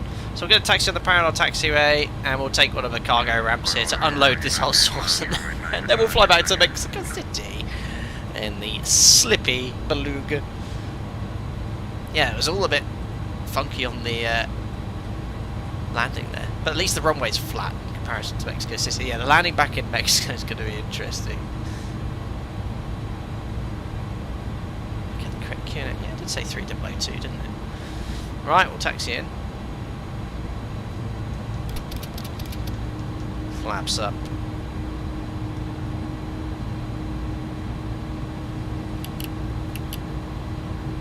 Retracts can go off. Taxi light on. Strobes. To off. Oh yeah, it's taxiing. We need a lot of thrust taxiing here.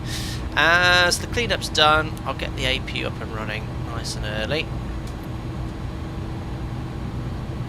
Cool. Uh-oh, something binged. Speed brakes. Got some taxiing music. One ugly plane. Yeah, 2 tons. I might go for that. 05 left. If they land on 05 left there. 05 right for departures. Plan for that. Yeah, that APU is louder than the engines.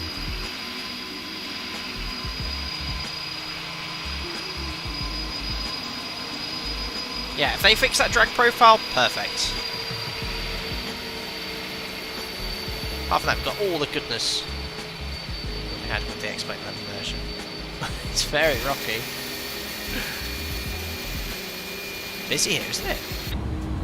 What's my taxi speed? Oh, 30 knots, that's plenty. Whoa!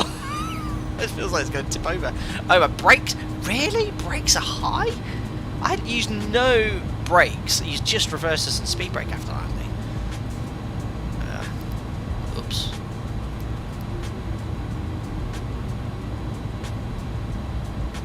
How many alpacas do you think you can fit in there? Several. Oh yeah, make sure when you cross an active runway, check left and right.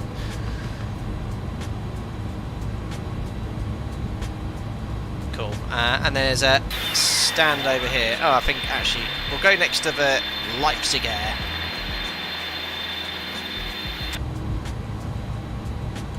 So we're going by Alpha 4. There was the 7-4. I was asking if we were going to take the shortcut. Craig says I'll get off here if you don't mind. Very good. Yes, that's where your partner's from. What are you saying?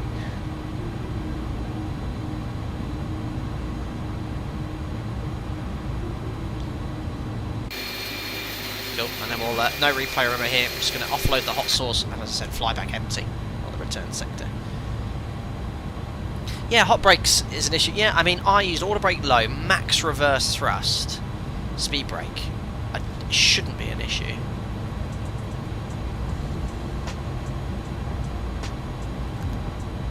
$570 degrees? Really?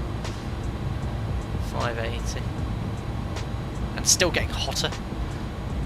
I mean, it is hot here, but I used no wheel brakes. It's the only problem with ortho. It doesn't look great close up.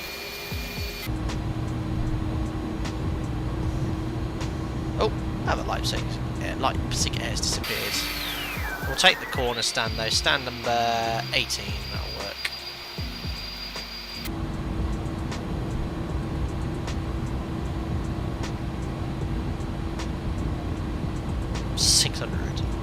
Ah! Well, hopefully they'll cool down in time for the next sector. We'll get the chocks on and leave the parking brake off. But I think the parking brake needs to be on for New Sky.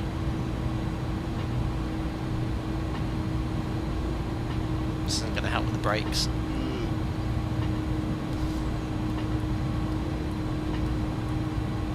Yeah, I should think it's the... yeah, maybe they blurred it, haven't they, the Bing maps? Usually doesn't look as bad as that. Zoom on 17 here. 10 knots for turns. Too much hot sauce on the brakes. Maybe the hot sauce spilled onto the brakes in the pond. Oh dear. But at least stock airports have all the correct taxi markings. Just look at Alpaca Airways next to Aero Mexican. Very nice.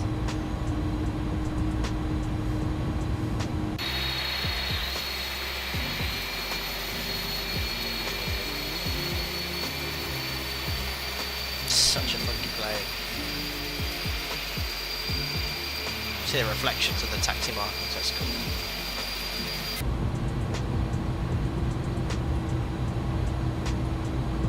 AP's available, so I think I just can shut the engines down. Perfect.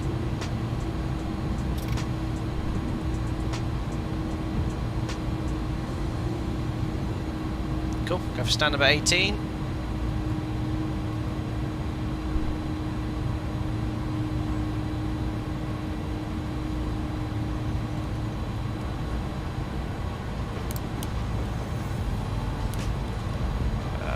There's a lamppost there, which if you ignore the fact that the vat of hot sauce will collide straight through it. See, the cockpit lighting looks good again now.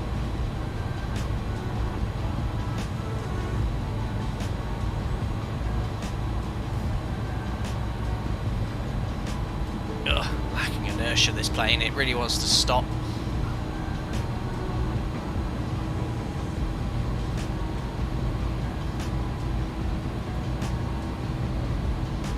Perfect. And we'll bring it to a stop there. Should block that taxiway. Perfect. There we go. So, parking brake set. Shut the engines down. Ladies and gentlemen, welcome to Guadalajara. Can't pronounce this place. Right then, just copy the final approach taxi in flow. So spoilers are off. We've got the order brake off as well. Brake fans are on. Just turn this music off so you can hear the engine spool down. Flaps are retracted. Rest is all set on the taxi in flow. We'll keep it on the APU. That's absolutely fine. Stop the timer. 59 minutes. That was a quick flight actually. There we are. Reset the clock. And that's it, pretty much it. Check's complete. Turn off the window and pro-P. Awesome. So, oh, that's all tripped. Why is the pitch and yaw damper tripped off? Is that with the AC power switch? I'm not sure. Right, so we're going to go to ground services. We'll get some external power connected and the chocks. Loader. Request loader. Here it comes. Ready to offload the hot sauce. We'll get the AP bleed on. We'll get the external power connected, but we'll keep the AP running so we keep the cabin nice and cool. Hopefully it's depressurised so I can now open the door. Make sure the hot sauce hasn't spilled everywhere. There we are. Ah, it's in one piece. Perfect. You can see, look, the large gargantuan lid is beginning to open for the loader. Just gone for a lamppost. What are you guys laughing at? The hot sauce is the coolant for the brakes. Brilliant. Losing his cargo, lurking in the background. Said, hello, hope you're doing well, 12-4x4. John says, losing his jalapenos. Unbelievable. Lamppost in the way of loading. Yeah, it's all good. It's all good. Awesome. Don't forget to close the door next time. I won't. So, yeah, we're going to get 2 sectors, guys. So, what we'll do, we'll leave the aircraft in the state it is. I'll unload this, and when the unloading process is complete, I'll bring you back to the from the be right back screen as well. So I'll make sure that the cargo gets offloaded. Well, I'll at least let you see the unloading section first. Whilst that's going on, I'll find a little bit more Mexican music to turn on. This is the intro music I used. It's too loud out here.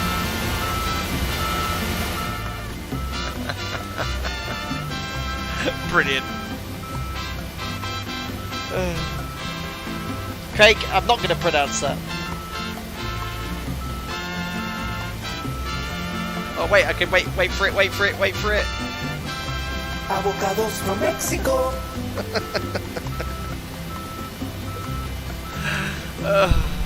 Let's see how we did on you, Sky. Oh, good chill. I think I need to press unload, don't I? Not yet. It's such a cool song.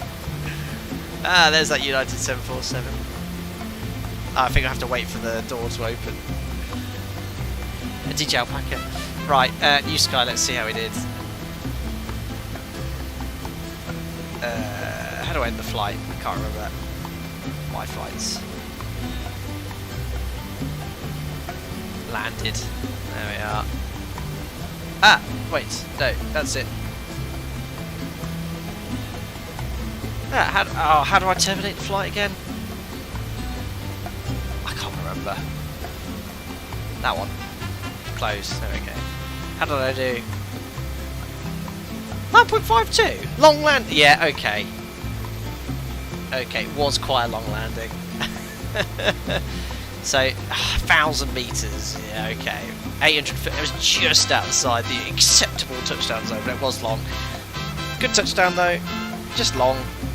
Fuel used is lower than the estimated. Okay, oh that's good. Do I get more points for that then? Here comes the hot sauce. Oh dear. Yeah, it was okay. Oh, 62,000! I made some serious wonka for Alpaca Airways though. I will do it again on the return sector. Right then, that's closed. Actions. I think that's all good.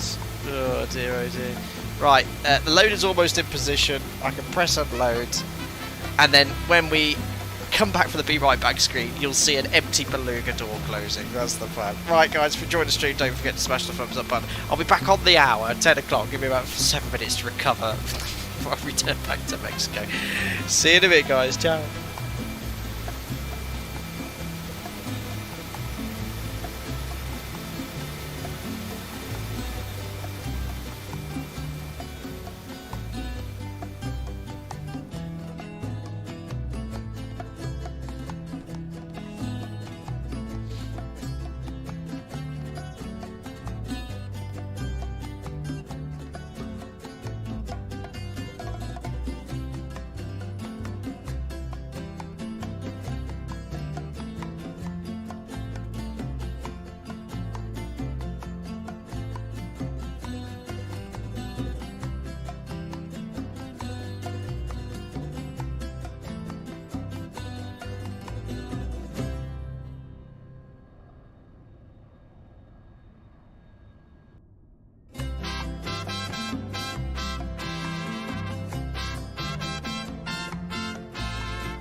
Unos se van con el viento, a otras se las lleva el mar, sonando y bailando la vida del sonero, cruzando tierras y montes, a veces sin intentar, dispersando la alegría en su son madero. Semillas y semillas, las semillas del sol vinieron del oriente al jardín del corazón. Semillas y semillas, las semillas del sol difunden flor y canto para alegrar cada región. Cada semilla es un pueblo y en cada pueblo da un sol. Las semillas brotan flores del jardinero.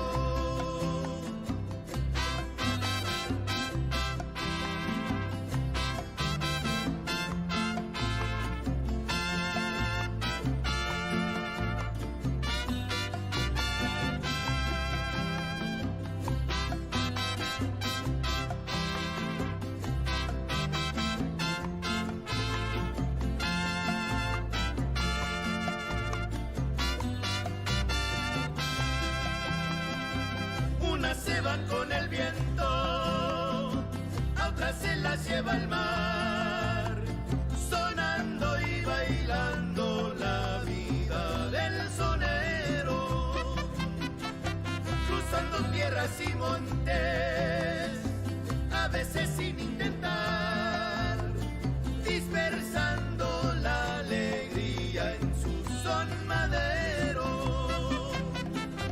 Semillas y semillas, las semillas del sol, vinieron del oriente al jardín del corazón.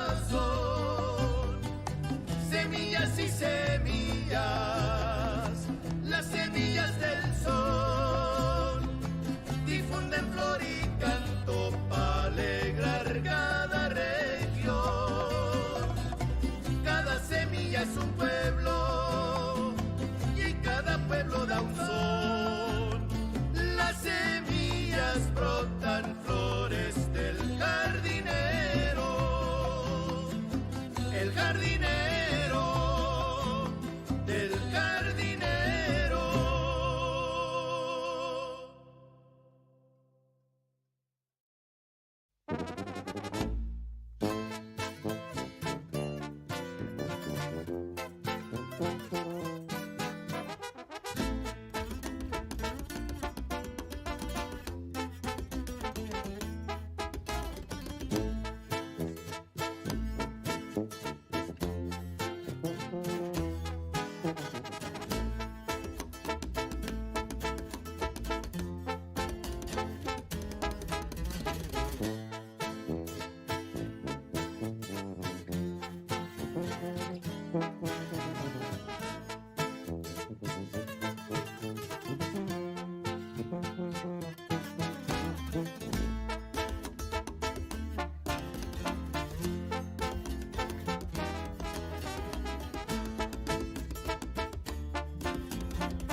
Radicamos en San Diego, en la Angelina, el Jalecito. Siempre listo y bien activo, saben que soy un peligro. Con Dios bien encomendado por si hay un imprevisto. A mi jefe lo atoraron los gringos que son llamados. Le tocó la mala al viejo, pero nunca lo...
God damn it. Yeah, thanks, guys. Oh, yeah, so, I know why, because I completely updated my stream software recently. Let me start again. Welcome back after the break. The hot sauce is off.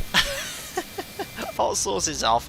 I've updated this now to 90 tons, which is an empty Beluga, and we have 11.2 tons of fuel, which is the minimum for this sector. That's essentially what I was saying. Sorry, guys. The reason is I've got a new button assigned to my keyboard, because when I press the mic button on my headset, it doesn't mute. There you go. It's muted but not muted, so I pressed the button. I forgot to press the button on my keyboard, Pro Streamer. So there we are. 11 to 90 tons. We are a completely empty Beluga. So if, just to show you here in the hatch now, doors open. Open the door, look, it's empty. We're travelling empty, just air back to Mexico City. Right then, remind me to close the door if I forget. So I've got the fuel on board for the return sector, 11.2 tons. We'll do our panel scan again up here on the top. So that's all done. Oh, I know what I forgot to do. I just need to refresh or regenerate the flight plan in sim brief. So saved flights. Return sectors. I'll back a 2 mic X-ray now. Let me just regenerate this here. Otherwise, it won't pick it up when I get the flight plan. So it should be all the same data. Taking off at 22:15, which is what I'm planning. There we are. We'll continue our panel scan here. So they're all on. We've done the fire tests on the initial sector. AP bleeds on. Window and probe heats off. That's all set. Taking off from runway 29. So let's have a look here. Just need to unload this. This Mexican music import flight from SimBrief. There we are. That's the latest one. There we are. So we're taking off from runway 29. Runway QDM is 288, which is set. The SID we're flying is going to be the Emiri SID. So it's actually called the Emiri 1 Bravo. So the stop altitude, there isn't one. So it's just going to climb straight ahead, right turn. Well, there's all climb at or above. So what we'll do, we'll go straight up to our cruise level, which is... Now, correct me if I'm wrong, can the Beluga go this high? Flight level 350? I don't know if it can. Or it's just because we're empty, but I'll set it anyway. Correct me if I'm wrong in chat as to what the maximum operating level is. But 350 is set there. Perfect. We'll go down here, fetch our second flight plan. How are the brake temperatures doing? Really hot. Really hot. Brake fans on. We might have to delay departure. But Packer Airways, if there's... we don't do delays. There we are. ACARS mains, the request company route again. Should be updated now. Ah, yeah, cruise flight level above maximum flight level. Okay, interesting. So 3.5, what's the maximum? Is it the progress page? Maximum 345. Okay, we'll go to 3.3. No problem, we'll set 3.30, and if 80 does come online, we'll just request 3.30. Cool. That's set. You can reset the brake temperatures in the EFB. That might be useful. Settings. Reset. I'm seeing it's yeah, there we are. It's come off now. Thanks for that. Yeah, I mean, I didn't use them at all. I want to brake low. So that's all set. Flight plan from. I forgot what this airport's called now. Guadalajara. Runway 29. I'm so sorry, anyone in Mexico watching. Emiri 1 Bravo. Insert. And the arrival's going to be the Airbus 3 Bravo. Mexico City. So we... Oh no, 05 in use now, isn't it? Not... So it's going to be a different Airbus arrival. So let me just have a look at the arrivals for runway 05. Where's the other Airbus arrivals? Or Airbus? Are they only for runway 29? Yeah.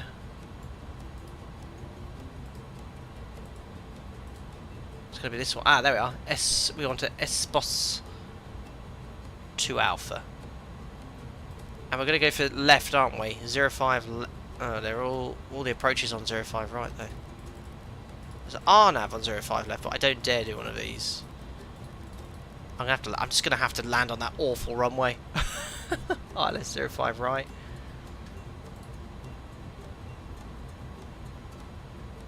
We've got an RMP only. So I should think 05 right is the main landing. So we're going to go with Zulu. ILS Zulu. Oh, I forgot to start the other one.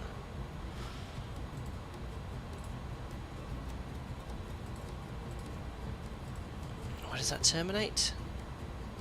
Volan. We want a Volan transition. Yeah, that's fine. So ILS 05 right. It's the 2 Alpha.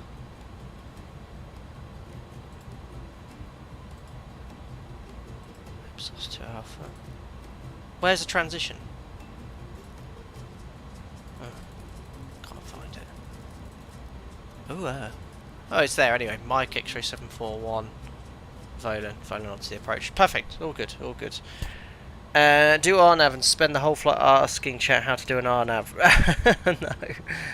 Yeah, when Mexico using the 5s will land on the right, depart on the left. We'll keep it realistic then. Right. Just, you know, the condition of that runway is awful with ortho. Right. Routing's in the FMC, init page. So page 1 filled in page 2. So block fuel 11.2. Zero fuel weight is 90. Entry out of range. Eh? I don't know what I did there. 90 tons, 0 fuel weight. Ah. There we are. Takeoff weight so low. We're going to go full power. I just want to see what it's like full power empty the Beluga. We've not done that before. So fuel's in. We're going up to 330 max, and we've got an extra bit of fuel apparently. But that's based off the 310. That's normal. Let's do the take-up performance.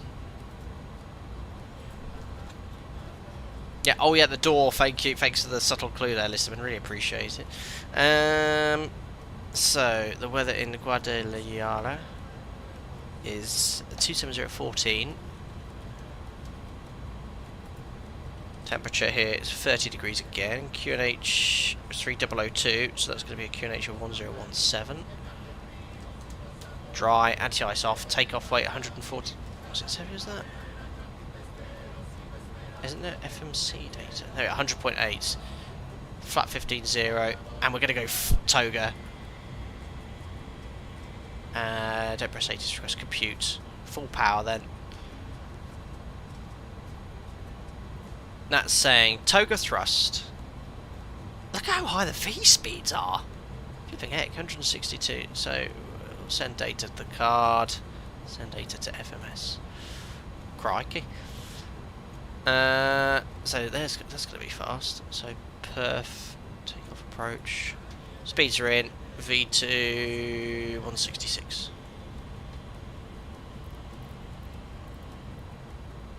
Preset. Cool. Full power then. And then I leave for full power. I leave this on toga. Do I leave it in toga? Yeah. Let's go full power. See how it climbs. Perfect. Acceleration height. Thrust reduction at 6,000, so that's at 1,000 feet above, and then accelerate at 1,500. We'll accelerate 6,010 as well. What's the elevation here? It is 5,013, so 6,013, that's fine. Cool. Right, so that's all done. Speeds, cruise level set, decision height -5. And the radios are all set. Perfect. I think we're all good to go. We've briefed the taxi. So we're going to fly here, push back just out via Alpha 3, full length runway 29. The SID takes us straight ahead to Golf Lima 710, which is there, and then Golf Lima 730, so it's a left turn, and then Golf Lima 731, 18,000 feet or above. Got 3 hours already, going to be at a cruise level by then. Perfect. Right then, engine start. Let me just remind myself. Oh, new sky as well. And oh, before I forget, not killing us. No, that's a toilet door. That's not going to help with the depressurization. Well, it also slams loudly. That will though. Right, that's done. Let's start the flight on new sky. And we'll get ready for push and start. Just want to make sure I've got the right place on the checklist as well. I feel like I'm forgetting something. You guys will correct me if I'm wrong. Ah, look at Alpaca Airways A320. Excellent choice of aircraft. Remember to manually select climb for us to have to take off to prepare to overspeed in the climb. Fantastic. Yeah, this is going to be interesting. Oh, it's that Bumblebee song again. I'm turning off for now. Right, New Sky then. Let's start another sector. So my airlines, Alpaca Airways. My flight, sorry, book a flight. Free flight cargo, Alpaca. We're now Alpaca 2 Mike X-ray. Ah, I know why I might not have found the Beluga earlier, because I think I might not have selected cargo. What's this ICAO code again? It is MMGL. MMXX. MMMX? Is that, no, I better get the right airport. It is MMMX, perfect. A300-600ST. Departing, I'll just put in 10 minutes. As much as we can. Oh, there isn't a huge amount of demand here. I suppose, am I cheating? Because I actually haven't got that load in the plane. 2213. I'll put 23. There we are. Start flights. Cool. Better push back. On the way.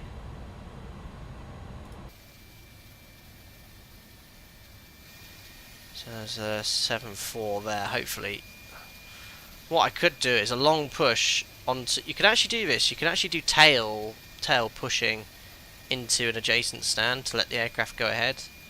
I do that a lot on my base sometimes. Just hope that works. Ground to cockpit. Canon knowledge. Coming through the Screen. menu Oh, when sorry, you New are Sky's ready. still on the screen. Thank you.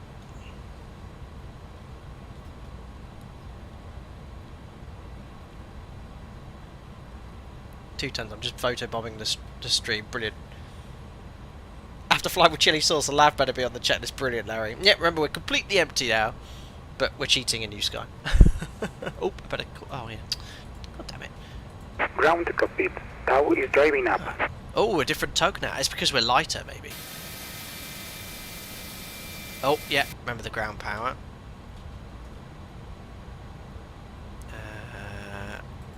So, ground ops.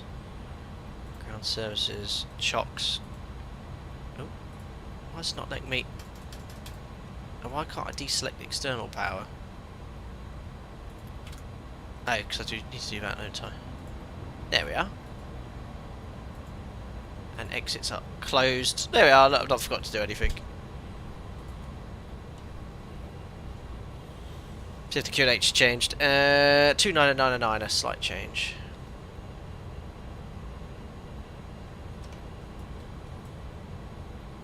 Okay, all doors and hatches are closed. Ready to connect. Perfect. Martin just connected streams. It's true you carry parts of the bags. No, we're empty. We flew chili sauce on the first sector. Now completely empty for our return flight to Mexico.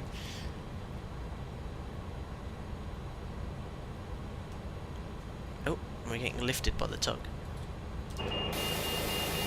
Ah, it would seem Rodriguez has lost his head. Also says no toe.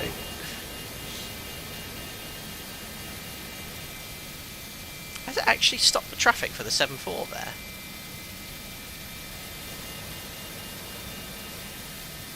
So we'll do a straight push so we don't block the traffic there. Tau connected and bypass being inserted. Release Goes to starting brake. 320. So, but just do our checks here. So, we need to have... a bit behind. Engine start. Where's my checklist? So, beacon on. Oh, it was been on the whole time, so... I hope that's not going to upset New Sky. Right, beacon on. AT request given. Transponder. It's not TARA. And ignition to crank B this time. Just make sure they're not moving. So we'll go do a straight push onto that adjacent stand. Parking brake released.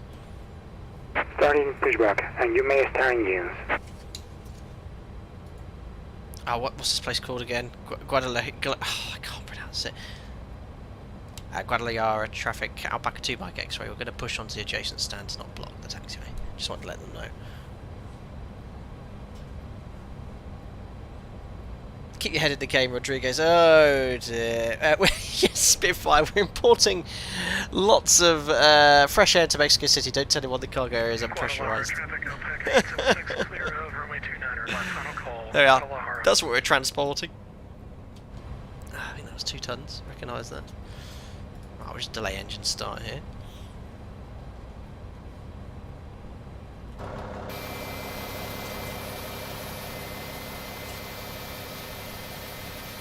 A beast.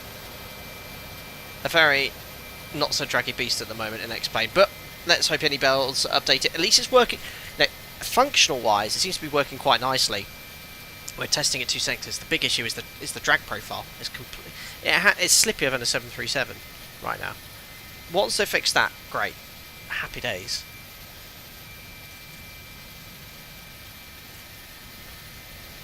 Good, Jumbo's still starting his engines. We're not going to block him.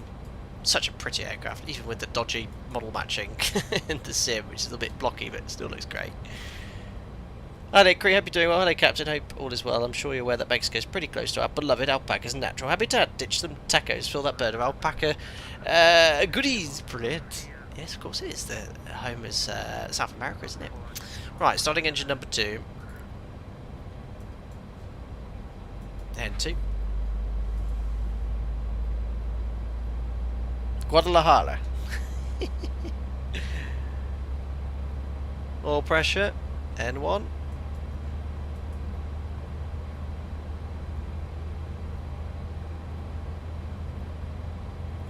%. Wrong engine. Louder.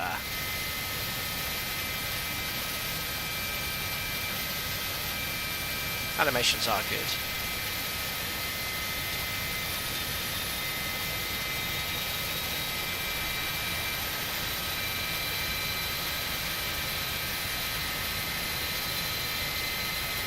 Operation complete.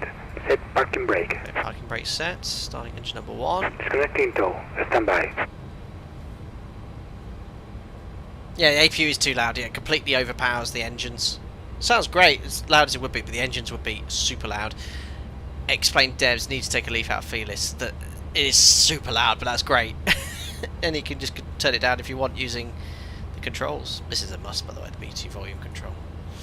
N2 20%, and we have oil pressure N1. Disconnect.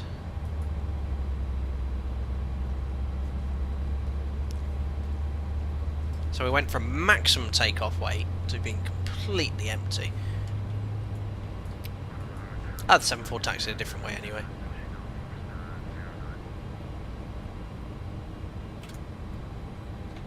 Cool. Tow is disconnected and bypass pin has been removed. And signal on the right. We'll see you next time and have a safe flight.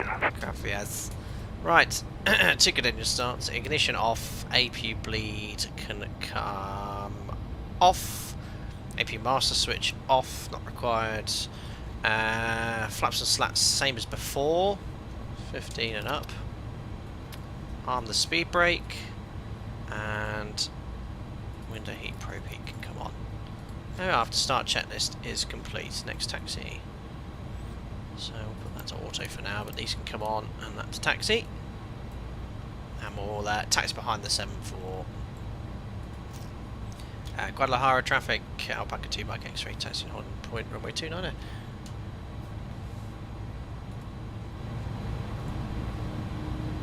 Aerocentric, iniBuilds originally said they wouldn't update the Beluga for XPLANE. Yeah, I remember that.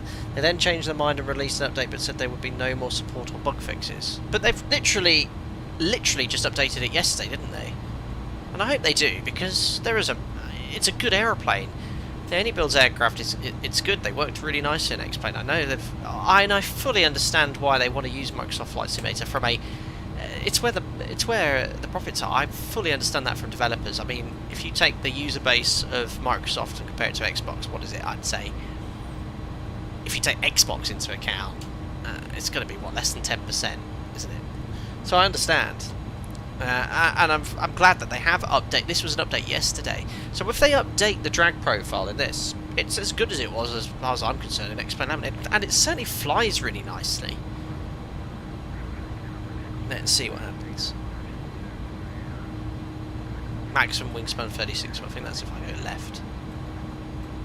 Ah, yeah, cockpit lighting's great. Look, just keep it like this, please. Not any darker. No, it's gone dark again. Yes, landing 05 right Mexico is going to be interesting later next to Orfo. I have to remind everyone on short final.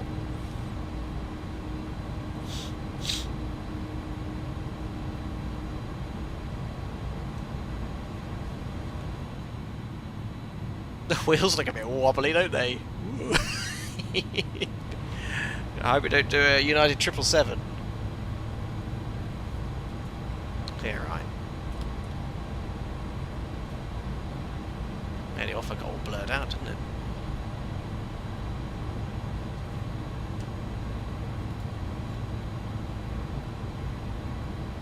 Alright, check the flight controls then. Full forward, full back. Left and right rudder I'm checking now. So taxi, that's all good. So config checked, flaps we've got 15 and up, stab trim. Ooh, I didn't set the stab trim for departure. It is 1.2 units down.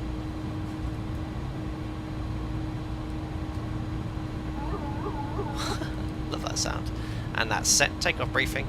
So it will be PAX order, bleeds on, V speeds are set, 162, 164, 166 on the MCP. Departures, runway 29 and Emiri departure, climbing straight up to flight level 330, NATP2, engine out SIDS. Oh yeah, I don't have any idea. I don't know Mexico. We'll climb north, less terrain there, but completely visual. There's no passengers to worry about, no cabin crew, so that's all secure. Checks complete. Line-up checks next. We'll let the cargo Lux get on his way first. And we'll have nav. Transponder's already on TARA. So MCP set, transponder TARA. Strobe lights on. Weather radar is still on. I've been zapping everyone there. Obviously, I love that impression there. So we'll just wait for the cargo Lux to roll. We'll take off about 3 minutes before him. After. Doors closed. We're pressurising.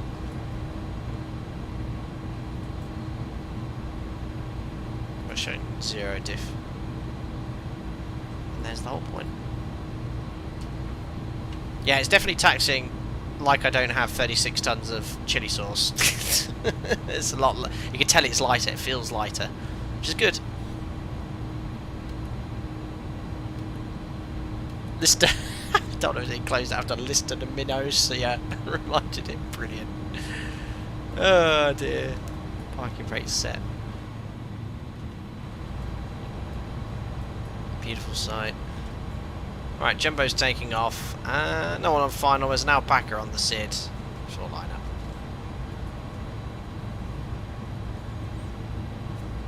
Perfect. So parking brake released. Lining up. Guadalajara traffic, Alpaca 2 Mike X-ray lining up runway 29 for takeoff. There we are, yeah, that was definitely making a big difference, that weight. 29 tons already moving. 36 tons of chili sauce.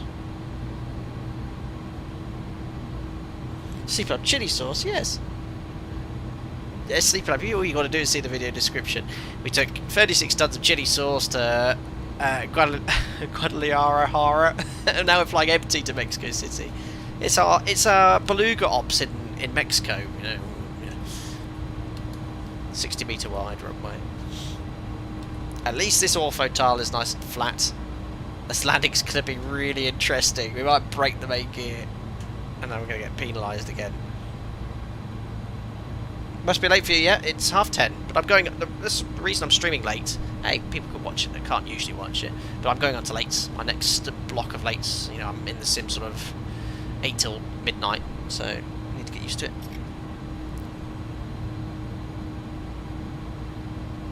There we are. Cool. 4,000 metre runway here, and we're full toga. Let's see how the performance is. Where's that 7.4? There it is. Just give it another minute first. Just increase the spacing. Just set the parking brake. You wouldn't usually set a parking brake on the runway. Hold up the brakes. I don't have any brakes there. 10:30. Lisman, have you had daylight saving already on the islands? No. Clock's change end of March. It's 22:26. Yeah, I'll try not to overspeed during the climb. I'm just going to pitch up to maintain V2 plus 20 to around what, 180 knots. That'll do. Right, that'll do. Alpaca 2 bike X-ray taking off runway 29 at undisclosed airport. I can't pronounce. Right, Toga's in chat. Timing. Where's my clock? Run. That one's already on run. 50%.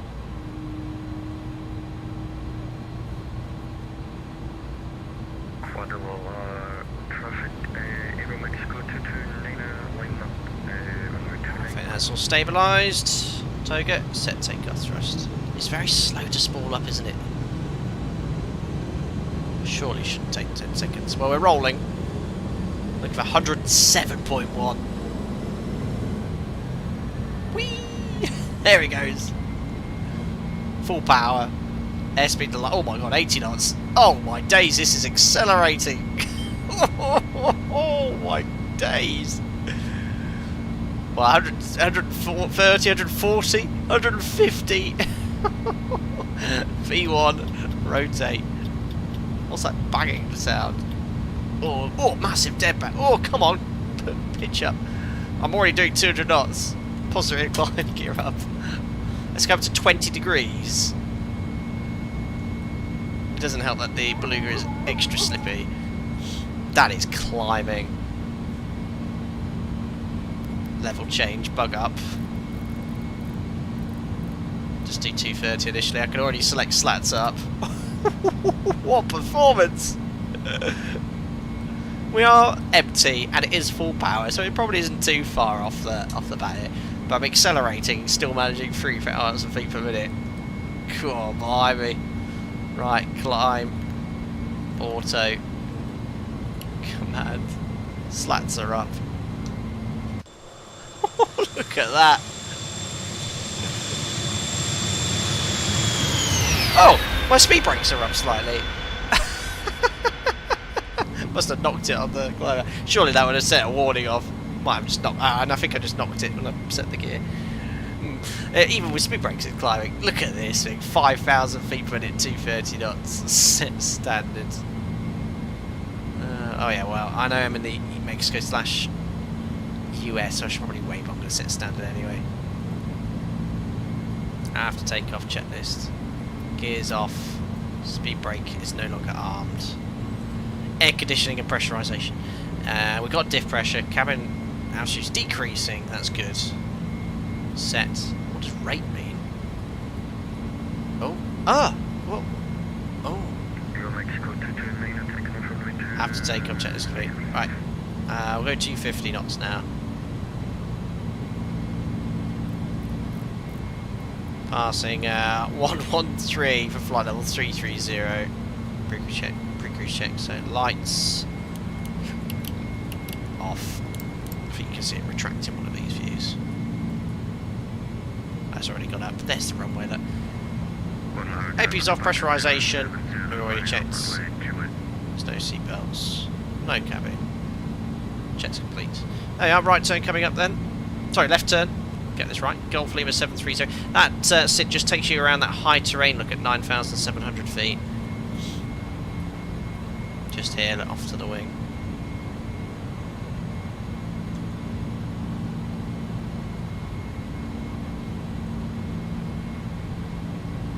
It's climbing very well. I mean, it is an empty Beluga. Yes, it has a high drag profile. We know the drag profile is broken, so it's probably climbing far better than it would do in real life because it's so slippy in the descent. So, I mean, we've been airborne now for 3 minutes and we've already climbed, you know, what was the elevation? 5,000 feet, 10,000 feet in 3 minutes.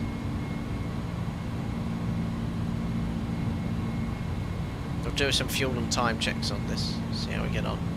Oh look, there's a false glide slope from the airport. Look how good that looks, the ortho.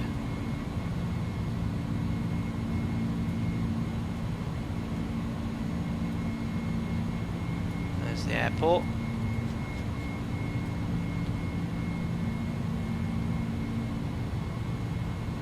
Perfect. And ETA. Where on earth you find that on here? Is it the bottom of this page? I'm not sure. We'll do some shortcuts on this star, realistic ones. Yeah, 23:22, so about 50 minutes. Oh, it's overshot the turn slightly. But to be fair to iniBuilds, that's good. It's an overfly well waypoint. I'm just going to give myself direct aim earring because we're above that high terrain. That's a realistic shortcut. There it goes. Looks great.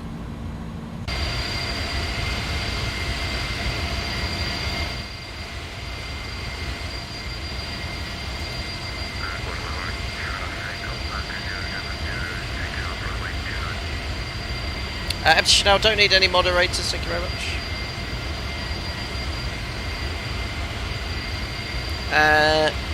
Cabortia Plop says, I don't know what your thing is. What's your rate of climb right now? It's 3,000 feet per minute.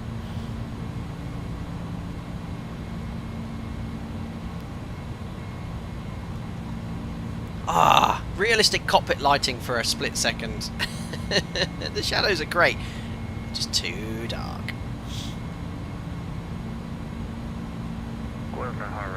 Yeah, this is climbing too well, I think.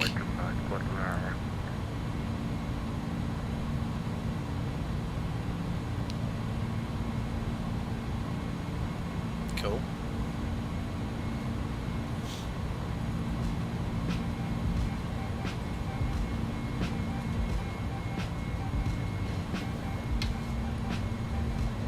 Well, as we mentioned earlier.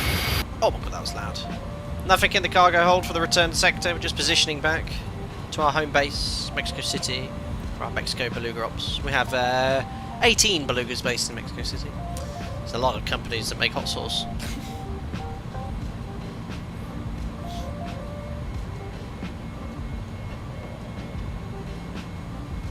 That sim's behaving well as well, isn't it? But yeah, we'll try a replay in Mexico City. I didn't have luck on my test sector. As soon as I pressed Alt-R and moved it to replay, it disconnected. Well, it crashed the sim.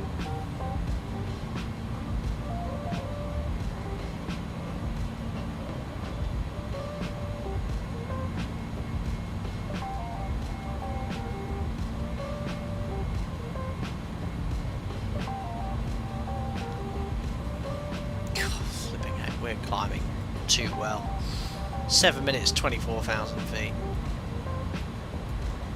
Well, thank you very much for having us, Guadalajara. Guadalajara.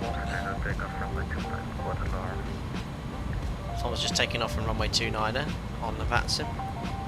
Don't think it shows the traffic there. Oh look, I've just realised the runway's not been updated on the scenery.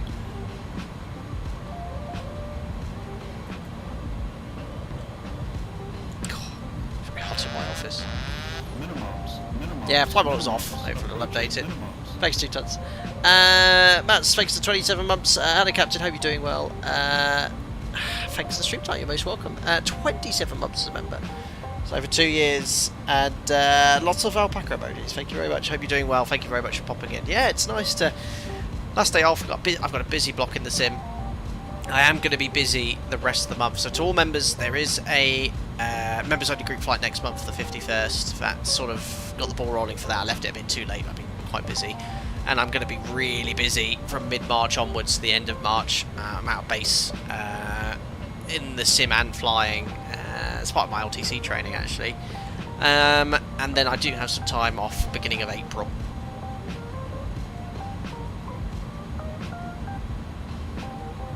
Aerocentric Guadalajara, perfect. Ah, that's great.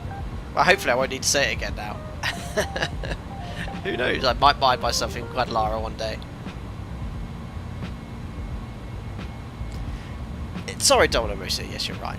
I just saw one alpaca emoji and then I saw the alpaca and his name and it was like, alpacas everywhere. Chanel, yes, I do giveaways on some streams. Usually comes up at night, but I'm doing one. No, don't need to. I don't push or promote membership Empty Chanel. I just want people to join if they so wish, based off the perks. I'm not one to push.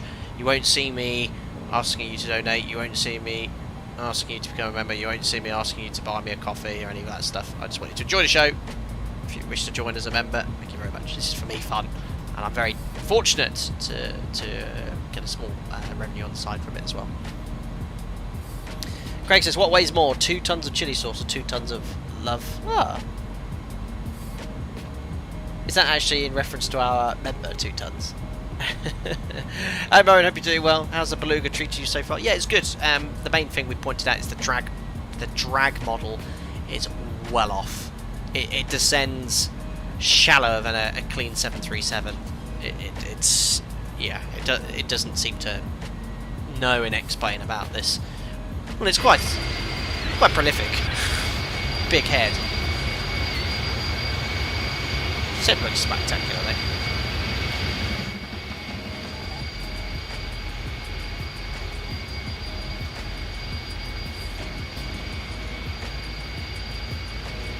Oh, look, the little island there in the lake. Great FPS though, get fantastic performance in the sim. It's very dark on this side, isn't it? Where the sun isn't there. I mean, that's just the sim, isn't it? I mean, it's not any cockpit lighting. It's almost like, I think it's just shadows, or any areas of shade are just not looking great, are they? Oh, there's flight level 330 anyway. Oh, we're going a bit slow here, look. 0.68, we can actually accelerate. Get those engines spawning up.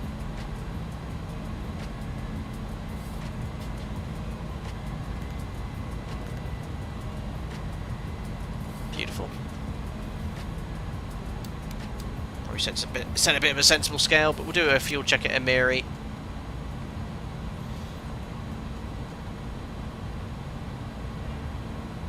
Cool.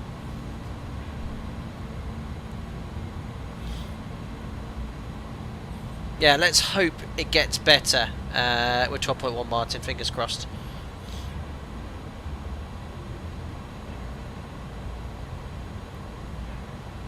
Airbus engineers are just too good.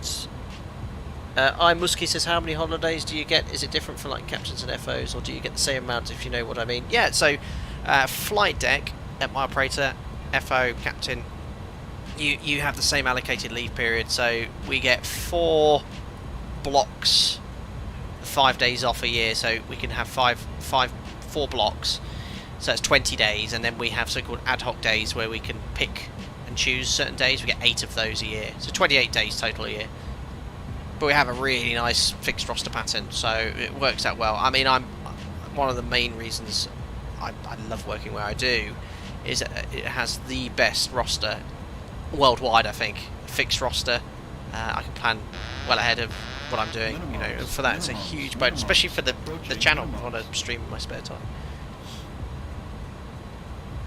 There we are. Perfect. Cruise to 0.78, but as I was saying earlier, watch the auto throttle.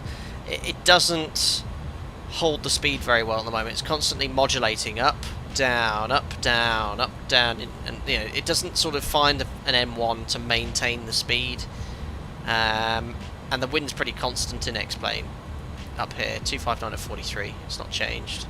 You might see a degree or not change in reality as well, and in the sim, but the auto throttle, it just doesn't sort of, it's constantly modulating.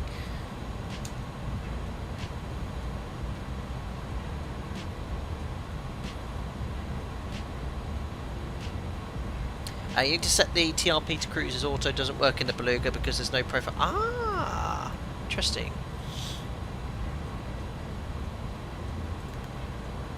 I'll leave it on cruise, but that's just the maximum limit, isn't it? It doesn't actually change the auto throttle behaviour.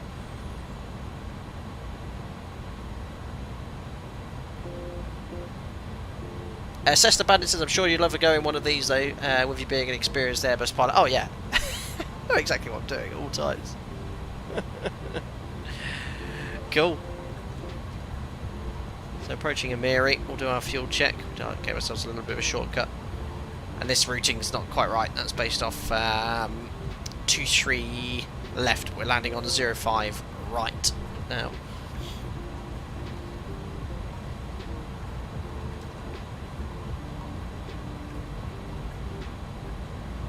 How are you doing well, Matt Law? 29 months as a member as well. Thank you very much for your support. Goes Beluga. It's a shame that Microsoft Bob doesn't read the membership pings, because it would be funny. I just don't think it could be done. I'll have a look into it. Hi Paul, hope you're doing well. Good evening, Captain. First time chatter after watching a few streams. Do you watch any other pilot YouTube channels in your spare time? Enjoy the content Mental Pilot has and the stories he tells? Generally no, Paul. I mean, Mental's probably one of the largest aviation content creators. He does some really good videos for people who perhaps are curious about aviation but don't know all the technical aspects of it. So I'd thoroughly recommend his videos. But do I sit down and watch his videos? No. There's a lot of flight sim content pilot creators out there. I don't watch them either. A lot of them, sometimes I'm not one to pop into other people's streams. It's their stream. You know, I don't like the idea of just coming in here and chatting, because it's their stream. They want to run it and stuff. So you won't. I used to sometimes pop into V1s, but I haven't popped into any live stream for years now. I like people to do their own thing. But yeah, there's some really good ones out there. There's some pilot flight streamers. There's plenty of non-pilot flight streamers, and they also have some really good content as well. I have very poor knowledge about PCs and settings and setups, whereas others I'd say have far superior knowledge. You know, people like Q8 Pilot as well. He has great videos on how to improve things. So there's loads there.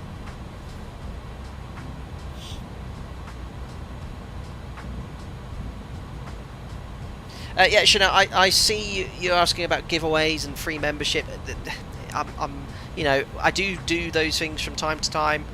You know, if you keep asking for it, it's either going to happen or not. There isn't one today, but I'm not. You know, to keep asking, I've said no. You've asked about 5 or 6 times, so no, there isn't one today. Okay. Again, if someone wishes to gift members, they might do so, but you know, I'm not. If people decide to do that, it's up to them. That's all I'm going to say on the matter. That's your one and only warning. Okay. Aaron, I think most streamers appreciate when a fellow streamer joins a chat. I know everyone is always happy to see you. Maybe, I don't know. I wouldn't want to. Yeah, maybe. I mean, when he comes here, I have no issues with that, and I'm always happy to see him. So I suppose maybe I'll just stop by sort of scene. I'll let people do their own thing.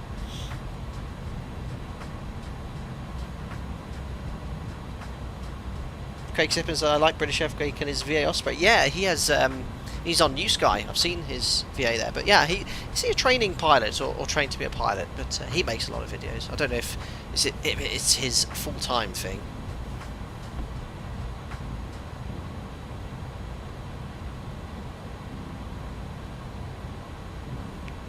As soon as I scroll up, I wonder if the Beluga XL VNAV is working okay. I don't think the Beluga has any VNAV, even the newer ones. Does it? If it does, I wouldn't know.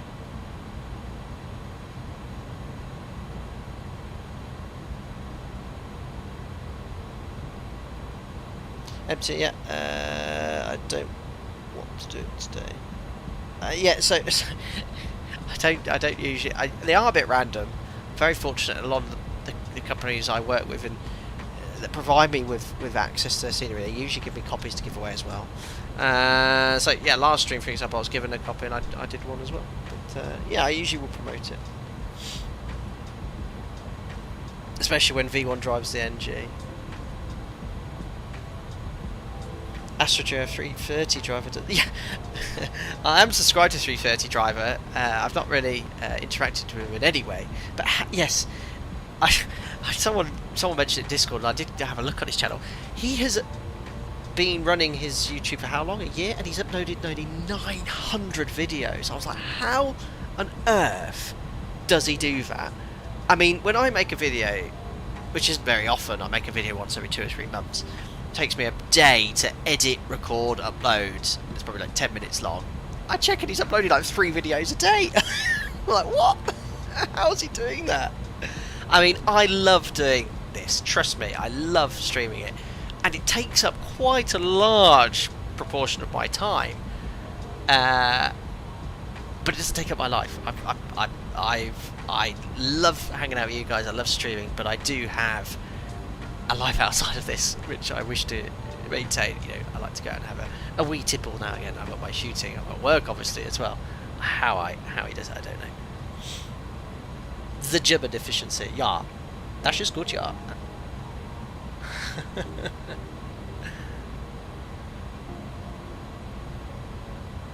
It's very kind of you to say, Empty Chanel. Just watch the video, subscribe, that's supporting me. And enjoy the stream.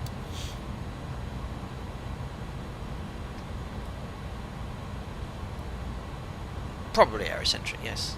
If anyone wants to edit my videos. But to be fair, I do mostly streaming. So I find it much more enjoyable. I really enjoy streaming. Craig, you have a life. I thought you were an AI. Yes, artificial intelligence.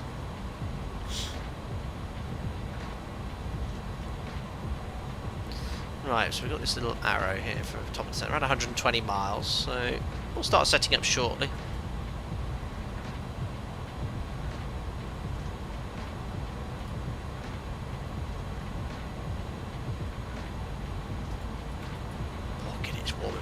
I've got the office window open slightly.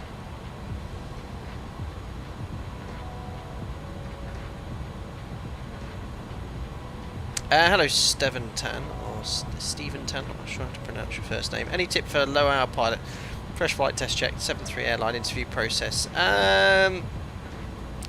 So you've just finished your commercial training in IR, I guess, Steven. I would think if you got. Not asking about 737 airline interviews. I barely remember mine. Mine was back in 2011. I can't say just be you.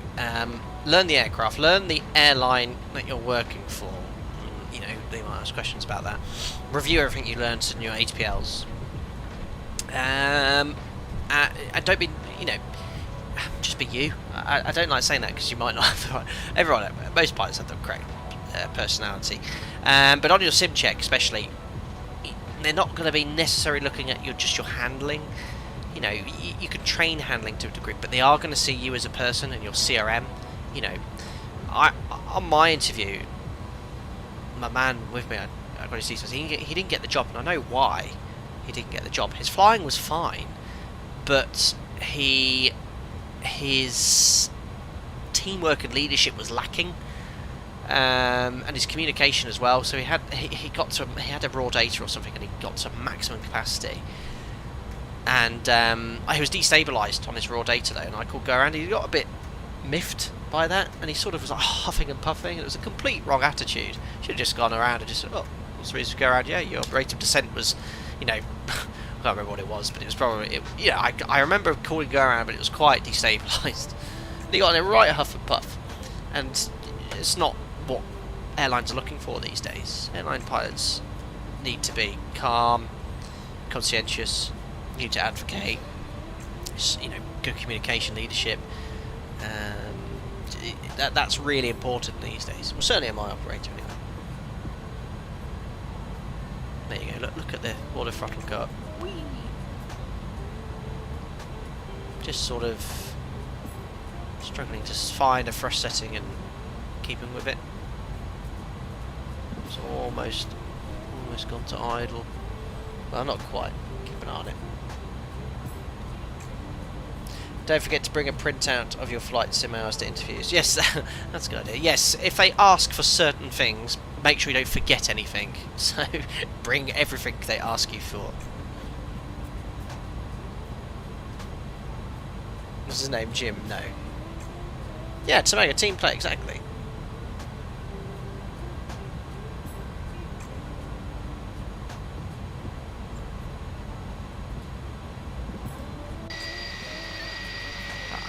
Brilliant, isn't it, in the sim?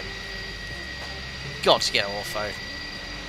But yeah, it's a shame about the shadows, because look, that is just black. Can't see any of the details on that side. Where is the sun? Nah, there should be more than enough light. The shadow lighting is fairly broken.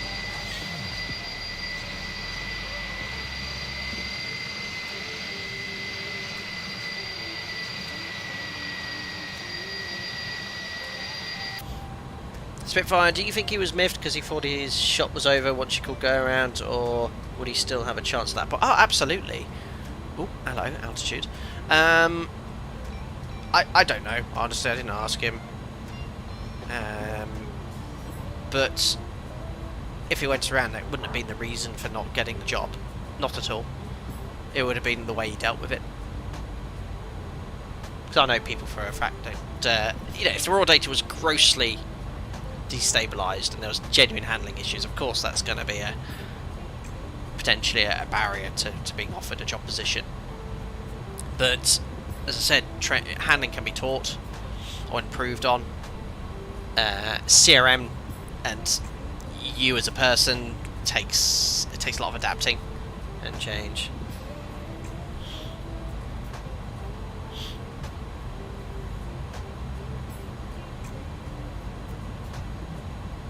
Hello Paul, a question if I may. Does the altitude make a difference when setting up for a landing and actually landing? For example, when ground level is at 5,000 feet coming in from 34,000 feet. Yeah, I mean, elevation has an impact on your descent planning, obviously, because if, in your example, you're at 5,000 feet above the ground and you're at 34,000 feet, you only need to lose 29,000 feet as opposed to 34,000 feet, so you need to descend sooner. If your question was more into relation to aircraft handling, then yes, also, you know, the higher you are, the less dense the air, so your aircraft performance is affected, less lift, less drag when you're trying to slow down on the runway, brakes get hotter. But it's all accounted for in every landing and takeoff calculation.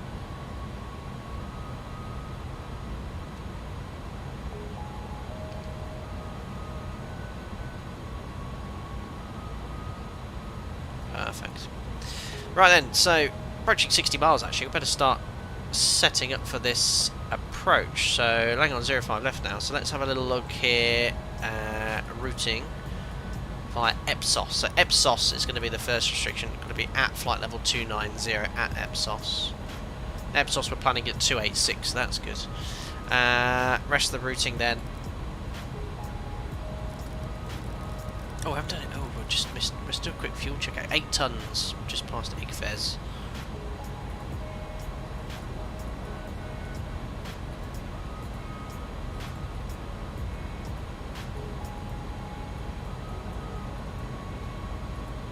Mega stop. Ah, where is Igfez? Sorry, I know you guys can't see that. Igfez. 7.3. We have 8. So that's great. We saved lots of fuel. We burnt 3.6. Fuel used 3. Yeah, so yeah, it's not bad. I think the fuel burn is okay, but then again, the drag profile is completely wrong. So yeah, I think if they adjust the drag, they're going to have to adjust the fuel burn. We'll have to keep an eye on it. So let's now check this arrival. So 774, yeah, so for that 772, 18,000 feet the whole way around. So can't really do a CDA. Could we do a shortcut then to Vollen?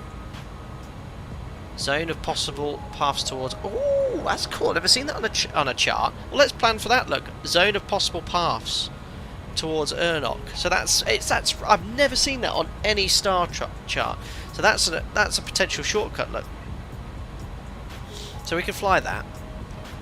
We'll plan that then. 18,000 at 772, and then the shortcut to Ernok, and then we'll turn left base. Mike X-ray 741, and then to Vollen, and then base at 11,000. Look at the elevation here, 7,300 feet, very high here. So we'll plan that descent then, and then on to ILS-04 right. So if you missed the start of the stream, sorry, 05 right. If you missed the start of the stream, don't forget the runway here is broken. I broke it with ortho, so it might be an awful landing. Oh, nice 17 knot crosswind in Mexico, lovely. I'll have to see how it behaves. 50, oh, 40, thank you very much. 30, Who we got 20, here? Oh, 10. good up key again. Thank you for your €6, sir. Very kind. Let's see what you have to say. I'm already huffing and puffing in the back of the plane, so thank God you are the captain in real life. And while simming I can just hit pause. Thank you very much, buddy. Appreciate your donation, very kind of you, sir. No, yes, I mean, it's the beauty of being an instructor in the sim, you can press pause as well. So if I start huffing and puffing, I can freeze and see what's going on. But thank you very much for your continued support and another donation, very kind, thank you. There we are. So Tobago, always looking for shortcuts. Yeah, in descent planning it's really important, so you can plan and manage the energy on the approach. So let's have a look at the ILS then. We're going to come in via Volin. The initial approach takes at 11,000 at 190 knots. So I'll get the ILS frequency tune now, 1091. Okay, those engines spawning up again. Course is 055. It sets it both there on box 1 and 2. Minimums then 7566.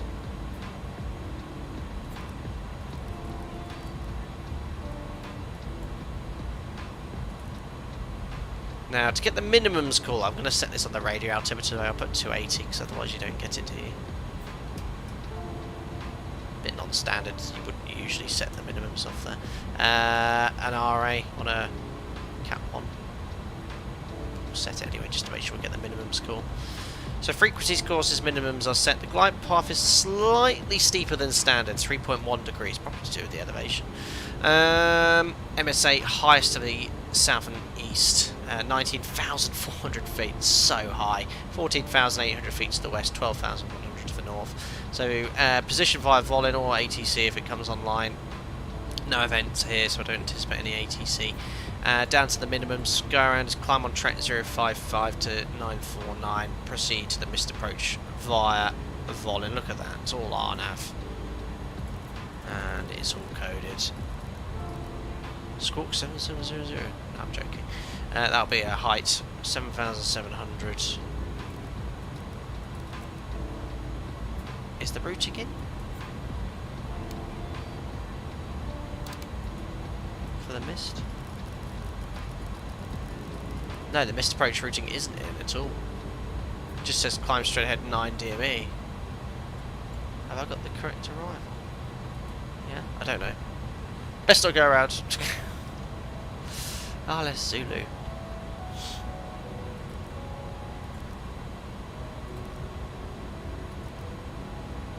Aha! That's better. That's because I had the wrong approach in the FMC. Looks much better now, look. It's all coded.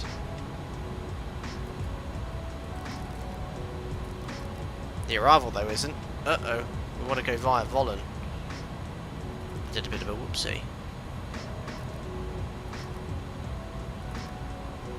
Ah, 05 right. Volin transition.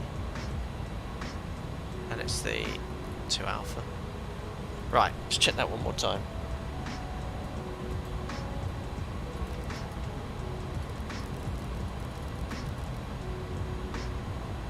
That's better.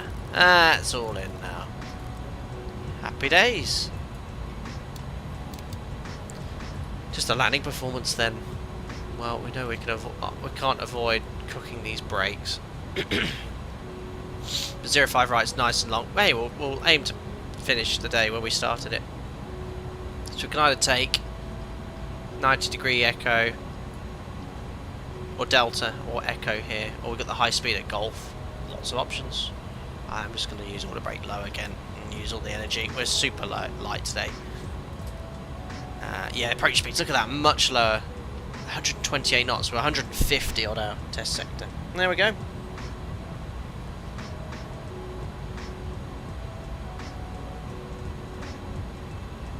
No, we're getting the excuses in early today. Every day, excuses out.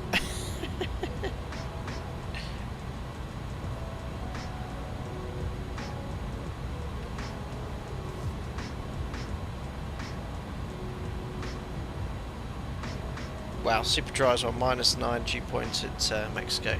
How much rain does Mexico City see? Probably not much. Oh no, different routing today. Yeah, sorry, that is a non-ortho tile there. I have to say, even a non-ortho tile doesn't look that bad, does it? Maybe I should bother downloading ortho. That's a regular XPLANE tile. Then that's the ortho. It's not the end of the world, is it? Really? I mean, all the 3D stuff's great, but yeah, I've got a completely different routing. That's what I planned. Well, it's not that bad. But it ain't as good as Microsoft was. So we're doing that. Right, anyway, top of descent, remember, we'll follow the profile because it is completely broken, the drag model. So EPSOS, we need to be at below flight level 290. So we'll set 290 here. I'll press level change to start with. And we'll slow down to 250 knots. Or we'll do 240 initially. The throttle's going to close to idle. Let's go.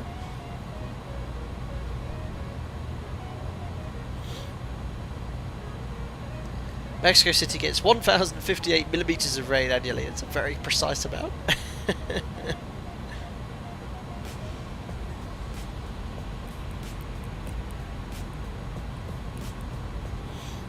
Oh yeah, but I haven't done Calvi 3.6 anytime soon. Anytime recently. Yeah, that is a changing circle, isn't it? There we are. So as discussed, look, I'm going level change 240 knots. And we're doing about 2,000 feet per minute in the Beluga.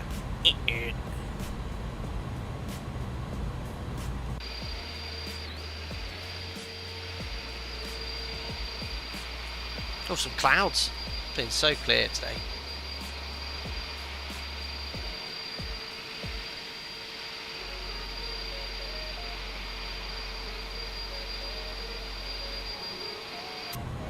Cool.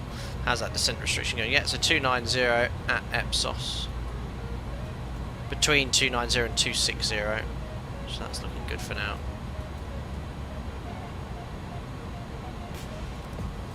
That's saying we're really low. Maybe I'll just go VS a little bit just to make sure we get the 290 restriction at least. Which we're approaching anyway. Descend a little bit too early. Level off at 290 for a short while.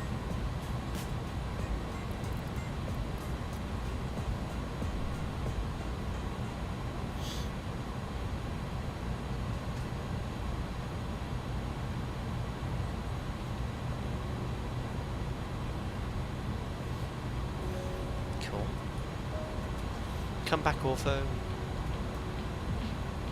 We have streamed into Mexico before, haven't we? Yeah, we took the Felis 747, I think. There's 290, just level off. Pitch up, pitch up, pitch up. There it goes, perfect. Yeah, it's flying nicely. The autopilot's doing a good job.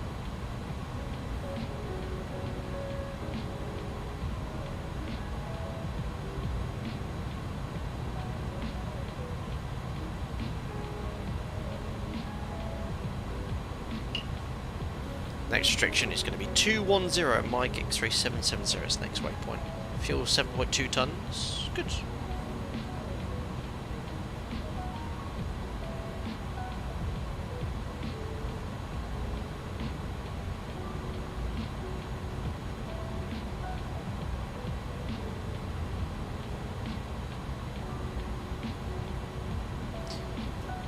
Well, the F1 was a bit of a snore fest today, wasn't it? No, the actual rating wasn't that bad. Behind the Red Bulls. Oliver Beerman did really well. Or Beerman. British driver Ferrari, that was good.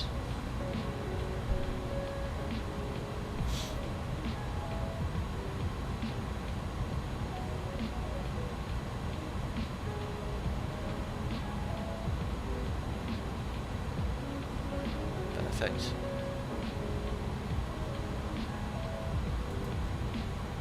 After S-Spots, direct to Mike X3-770. Yeah, to be fair, they got into a bit of a DRS train, didn't they, walking? But it was tight. Yeah, thanks for fine enough. It was tight. Between sort of, what was it? It had Albon. Oh, it was 20 Magnus got 20 seconds of penalty, but he did a really good job for Haas, didn't he? Like holding up the pack. So, can't remember now. His teammate could pit without any penalty or a delay. Right, 210. Set. We'll try level change. Let's see how we are with vertical deviation. As I said, it's too clean at the moment. And after Mike X-Ray-772, we can do our little shortcut here. I love this, sort of giving you a heads up. Look, if it's quiet, this is what you can anticipate. Thanks, Aerocentric Hulkenberg. That was the word I was looking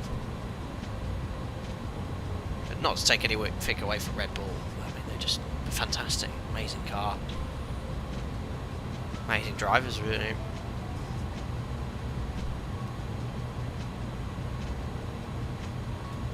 Run, do you having issues with XPLANE 12? You reinstalled it, it seems to be working. Yeah, I mean, that's what was happening with me and Microsoft Flight Simulator. I was getting so tired of the issues as soon as I did a clean install, which actually was reasonably painless. Fixed all my issues. I've not had a single CTD in probably 20-30 hours of use. So, and I'm just using VS to plan to be at 210 or below it. Mike X-Ray 720 again. It's such a clean Beluga. Thrust is barely coming up. Just increase the rate of descent. In fact, I'll just go level change 250. I might need to use speed brake. As I was saying, yeah, let's hope they fix it, guys. It's a great add-on. I really like iniBuilds as a dev, but you know, 250 knots idle thrust, pitching down, and only doing 2,000 feet per minute. Yeah, that ain't right in the Beluga.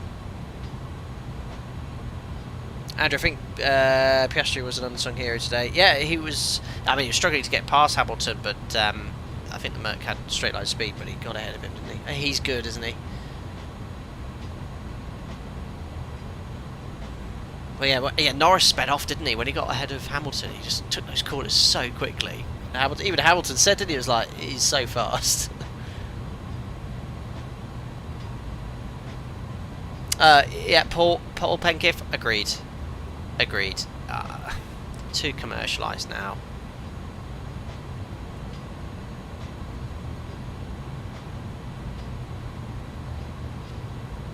What would you change to make the F1 more exciting? V10s or V8s, but ideally V10s. It's very hypocritical because they talk about, oh, it's say making more efficient engines and whatnot. But at the end of the day, the cost and carbon footprint of developing these hybrid batteries and things must be much higher than a big block V10.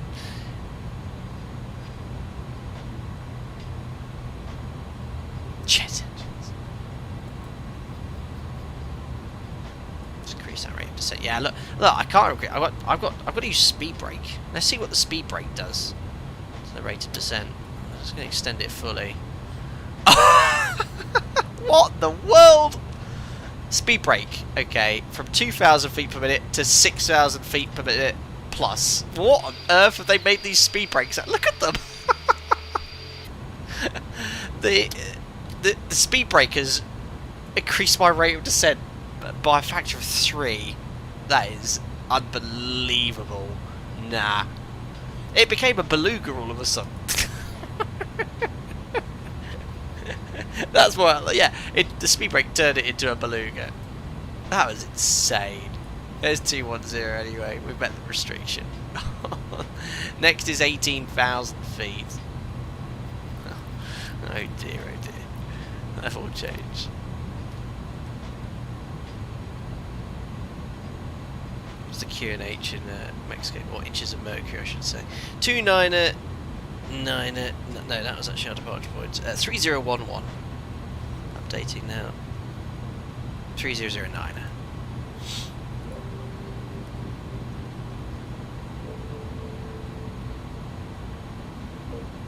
Set 3 times. 18,000 feet restrictions coming up. Perfect. Ooh, look at the terrain around here. You've got to respect these heights. So, remember, we're going to do this little cheeky shortcut. Zone Apostle Path towards Erdok. 14,000 feet, max 230. So let's bring the speed back. Get ready to go direct to Erdok.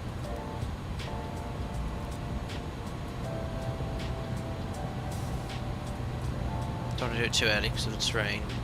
As soon as it starts making the turn, there we are. Insert. Excellent, profile looks good. So down to 14,000. Then it's max 210 knots on rock, and that'll put us on base. We're almost 10,000 feet above the ground now, so we're going to do the post-cruise checks. Fuel, we've got 7 tons on board to divert to our alternate. What did we need? I don't even know where our alternate is on this next sector. Mike Alpha. I don't know where that is. We need 4.9 tons, so we've got a good amount of fuel. Pressurization, seatbelts on, checks complete.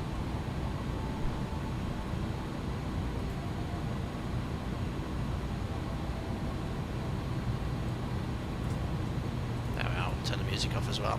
So yeah, don't forget the elevation here is 7,300, so almost 10,000 feet above the ground, or elevation.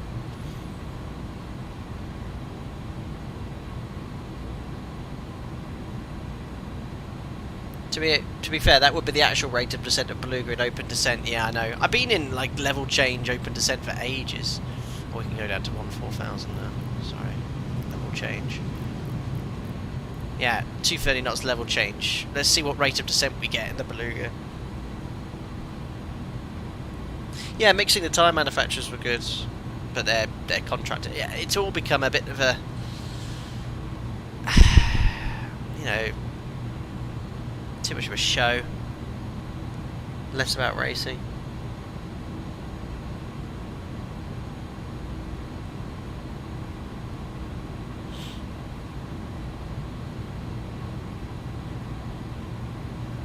Ah, Ruben, very interesting. Ahead of you, that's the Popocatépetl and it's a Chuatl, two famous volcanoes, and the other one's still active. Those ones on the right. Oh wow.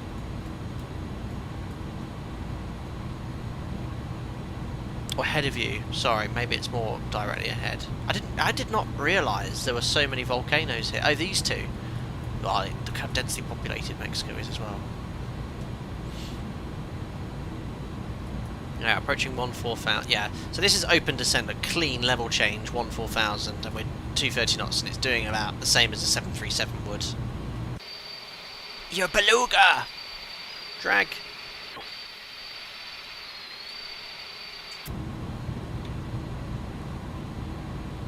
Yeah, Andrew, yeah, that would make it interesting, but they'll never allow refueling. It's too dangerous. It would certainly turn it up a notch. Good, so from unrock, max 210 knots, so I do need to select... Oh no, because we're so light now, remember our up speed before was about 240 knots, it's now like less than 200 because we're so light. Yeah, the Beluga doesn't need a speed brake, it is a speed brake. Yeah, you should just be able to go level change, down we go. There's a DME off the ILS anyway. Got base leg coming up. There we go, max 210 knots, that speed's just coming in. We can now step down to 12,500.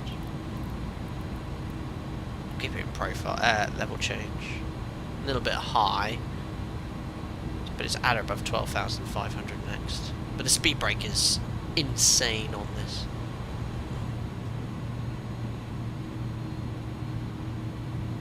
There's a little extendable light.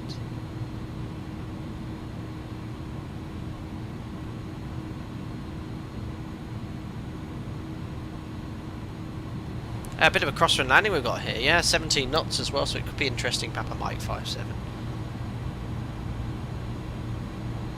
Right, next restriction 12,500 here. We're going to be just fine here. Vertical deviation, track miles, 7,000 feet. We'll see, we're going to be 8,000 and we're at 13 coming up, so we're going to lose 5,000 on base leg. Yeah, this is looking good.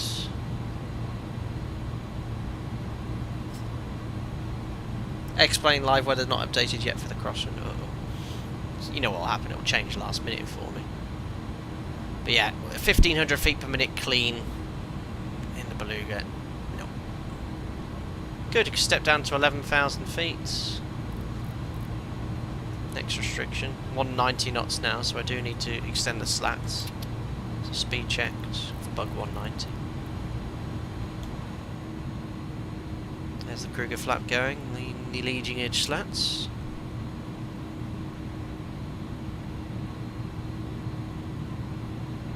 Yeah, this guy gets a wind shear 100 feet due to XPLANE updating. Lovely. It's too clean, it's frustratingly clean. 500 feet per minute, it's barely slowing down with slats.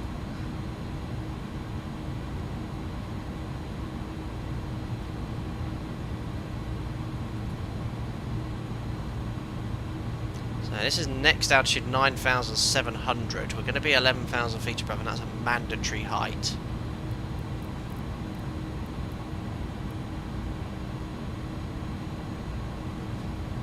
had a localizer show me on localizer.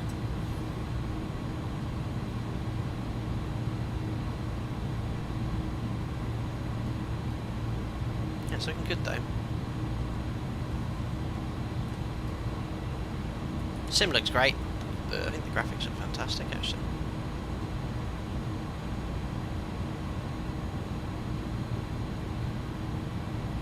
Good, so around above 11,000. Next after Volan is Mike X-Ray 901, 9,700 feet, mandatory. It's looking good, maybe a smidge high. Sticking natural flops just to help with the rate of descent.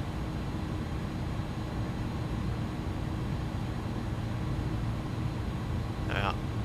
Localizer running around.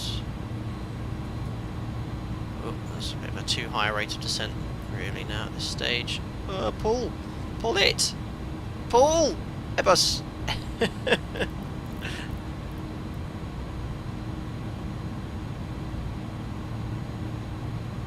Man, maybe a little bit high. It needs to be at 9,007. No, I think we're good actually. But 180 knots. Pace leg. ICAO recommended speed. Maybe a smidge high, so we'll go down now to 8,900. Just go level change. Have I overshot this slightly? What's the elevation? 73. No, should be coming in nicely. I've got this crazy speed brake if needed. I'm a little bit high. Glide slope's coming in though.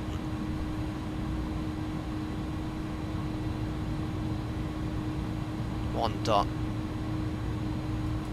Step down now to 8,900. That's set. One to go. Arming approach.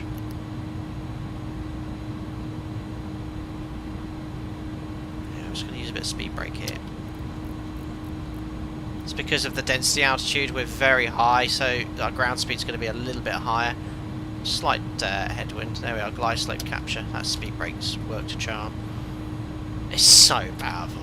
Right, want to brake low, speed brakes armed, glide slope capture, missed approach altitude is 11,000 feet.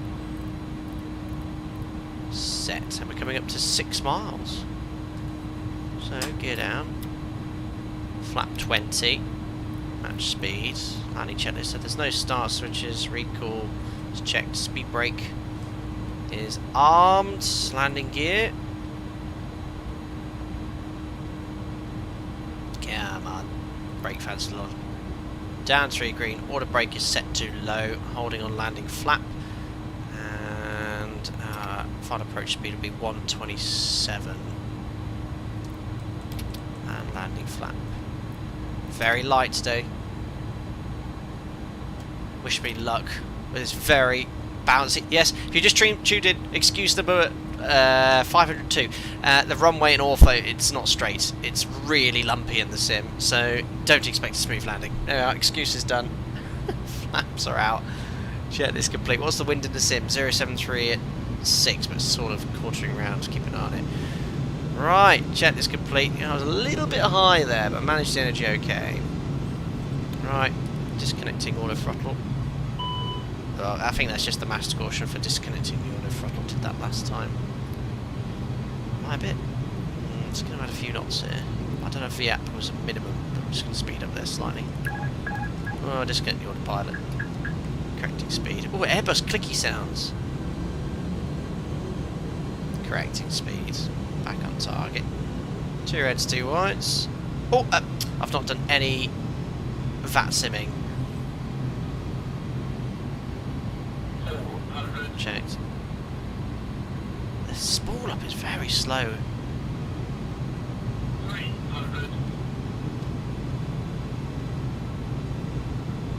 Look at the runway. Oh my days. This is not going to be smooth. I'm going to catch one of these bumps. Look at it. Oh my god. This could be interesting. Where's my minimums? Cool, I don't know. Alright, wish me luck. Check. Close.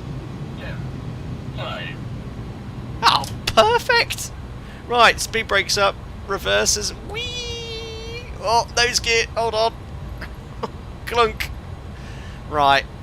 I just don't know what's going on with the reverses. There's just no sound. It's still spooling up. Right. Idle reverse. Ladies and gentlemen, welcome to Mexico City. I'll take that landing after that lumpy runway. Well, the brakes will be at 1,000 degrees for some reason. Cool. There we are, 2 sectors in the Beluga. Not bad. Stream 3 hours 20 minutes and 2 sectors. That's because there's no ATC, no distractions. Oh my god. Oh. It gets a bit quite difficult to control when it gets slow. Right, flaps up. Speed brakes stowed. We'll take here at Delta, first right. And then we're going to go Echo. We'll park exactly where we started. Mexico City traffic, Alpaca 2 Mike X-rays vacated 05 right.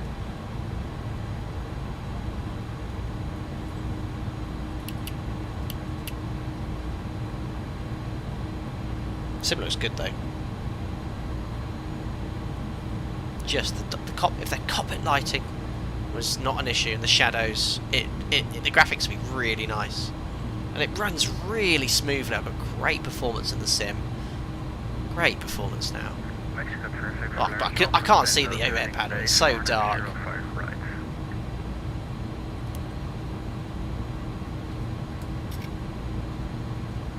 God, that was close. Aircraft just landed behind. Rudder seems to be a bit laggy. Right, let's crank up the CPU. Oh, we've got to do some more Mexican music before we end the stream. When are we ever going to do Mexican music again? Yeah, brake temperatures, come on. I use max reverse thrust in order to brake low. But someone said it's broken anyway.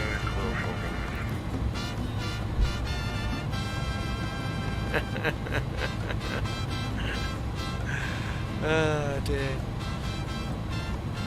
So, taxi and flow, flaps up, speed brake, trim reset. It does handle quite nicely, pitch and roll. Accelerating. Probably should wait until on standby. I'll turn off the window and probe heat now. Next left. We'll park exactly where we started, over there. Well done, Sim Note, for not crashing. Dave said 0.2 seconds. Talking about tail strikes. Yeah, the camera is quite dramatic. I've got the head shake plugging.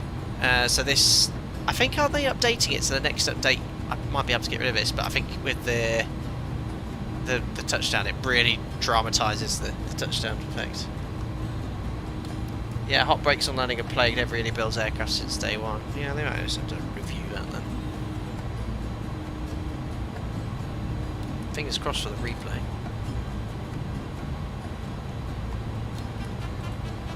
Turn off Fly Live now, don't need any more.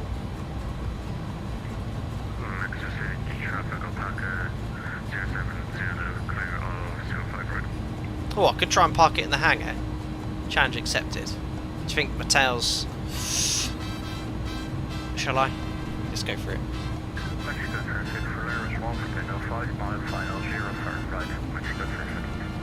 Let's hope that the ground handling agent will have a few avocados from Mexico. Yes, that's someone referenced that earlier. I think it's from Avocados from Mexico. This hangar's a little bit too tight. God, it's a low hangar, isn't it? Nah, maybe I won't try. I'll just go where I started.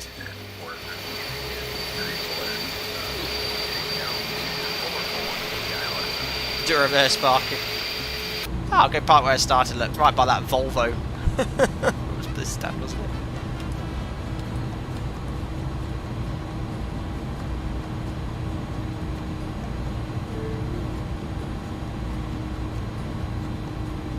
There we go. Oh, no, I've undershot that slightly. Perfect. Beluga ops complete. Perfect. Right, parking brakes set. AP's available. And I can just shut the engines down. There we go. Weather radar should be off already. AP's already on the bus. AP bleed. And the aircraft's already empty. We don't need to offload anything. Welcome back to Mexico City, ladies and gentlemen. Oh, lights.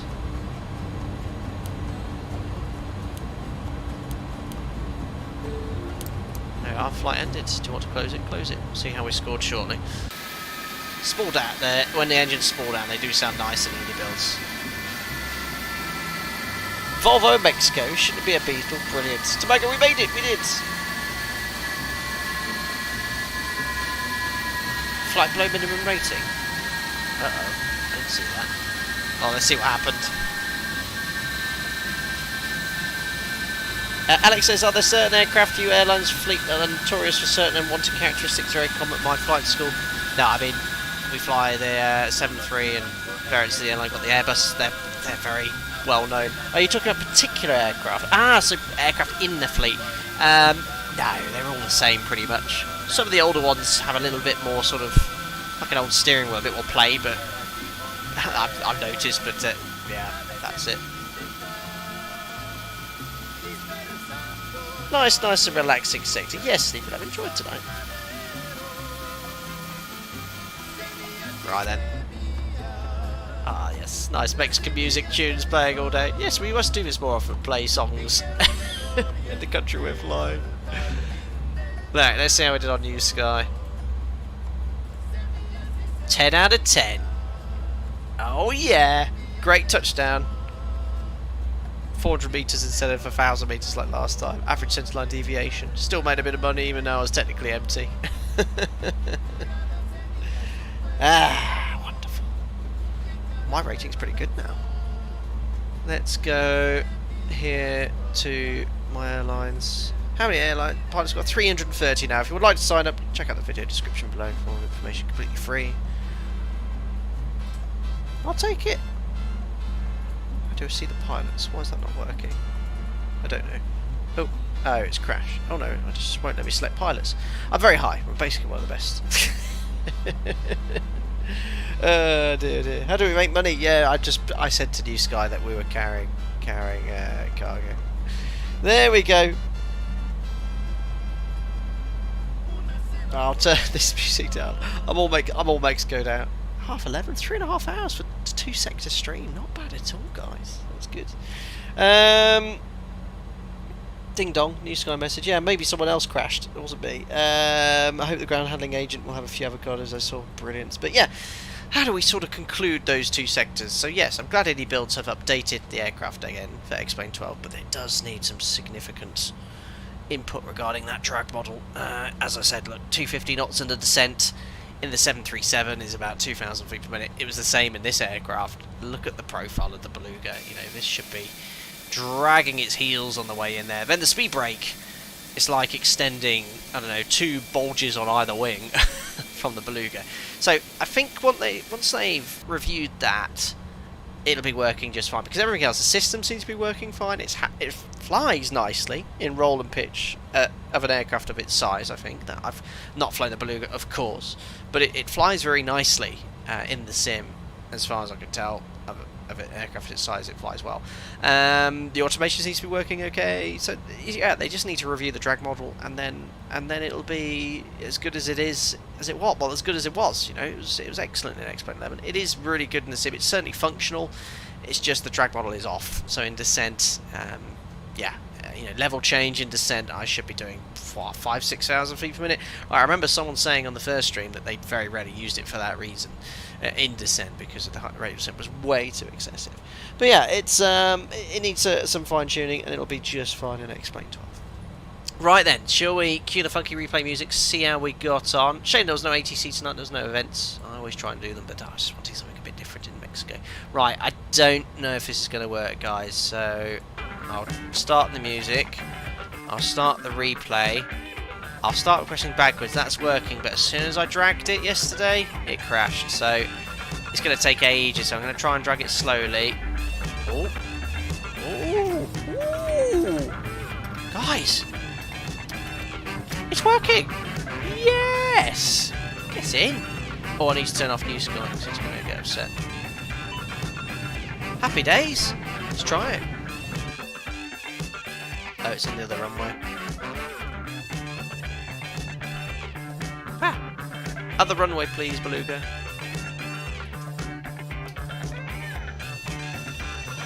It'll switch over in a second. It's an ugly plane, isn't it? Wrong runway. Thank you. Sounds are fantastic.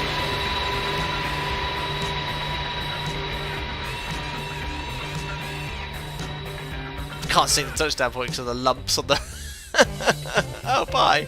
Bye, Beluga. Oh, yeah.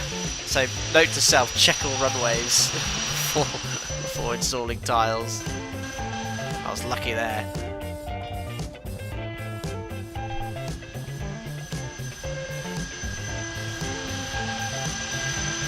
Yeah, handled nicely.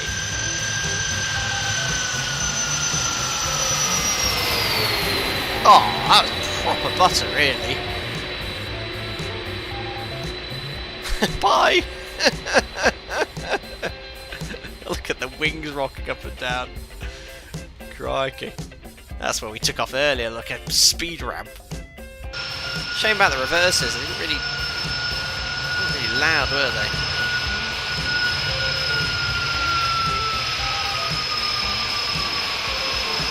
Too dark.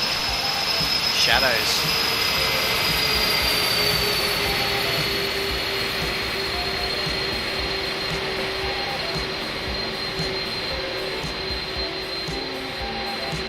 Let's have a look at the towers here.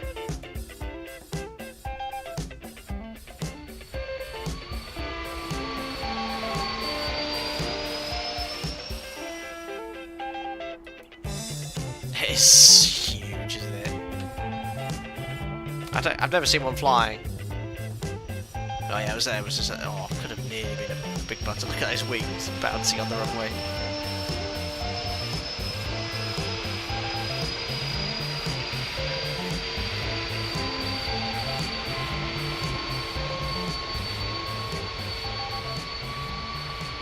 Yeah, the reverse is just, it didn't spawn up those engines, did it? Cool. So yeah, I mean I won't say it again. It's needs an update for the drag model, but once that's done, it'll be a fine add-on aircraft to fly and XPLANE 12. Right then, well that's a really cool view for a change, isn't it? Or yeah, I think I might do that one with the gear. I like that. I'll put you a little bit further back on the approach. Look at that lump on the runway. That's cool. Yeah, even XPLANE 12 with the buildings looks really nice there in the ortho. Superb.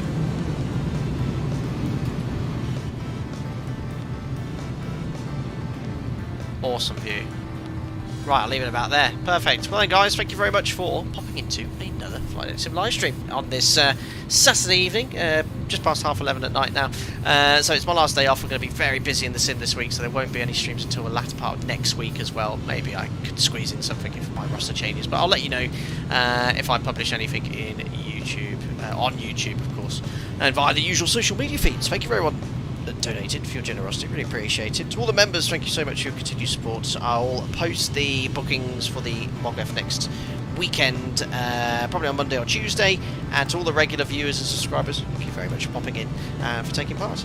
If you enjoy the video, don't forget to like it, and no doubt, once this aircraft has been updated again, we'll be flying the Beluga one day. Right, enjoy the rest of your weekend guys, and I'll see you on the next live stream very soon. Cheerio.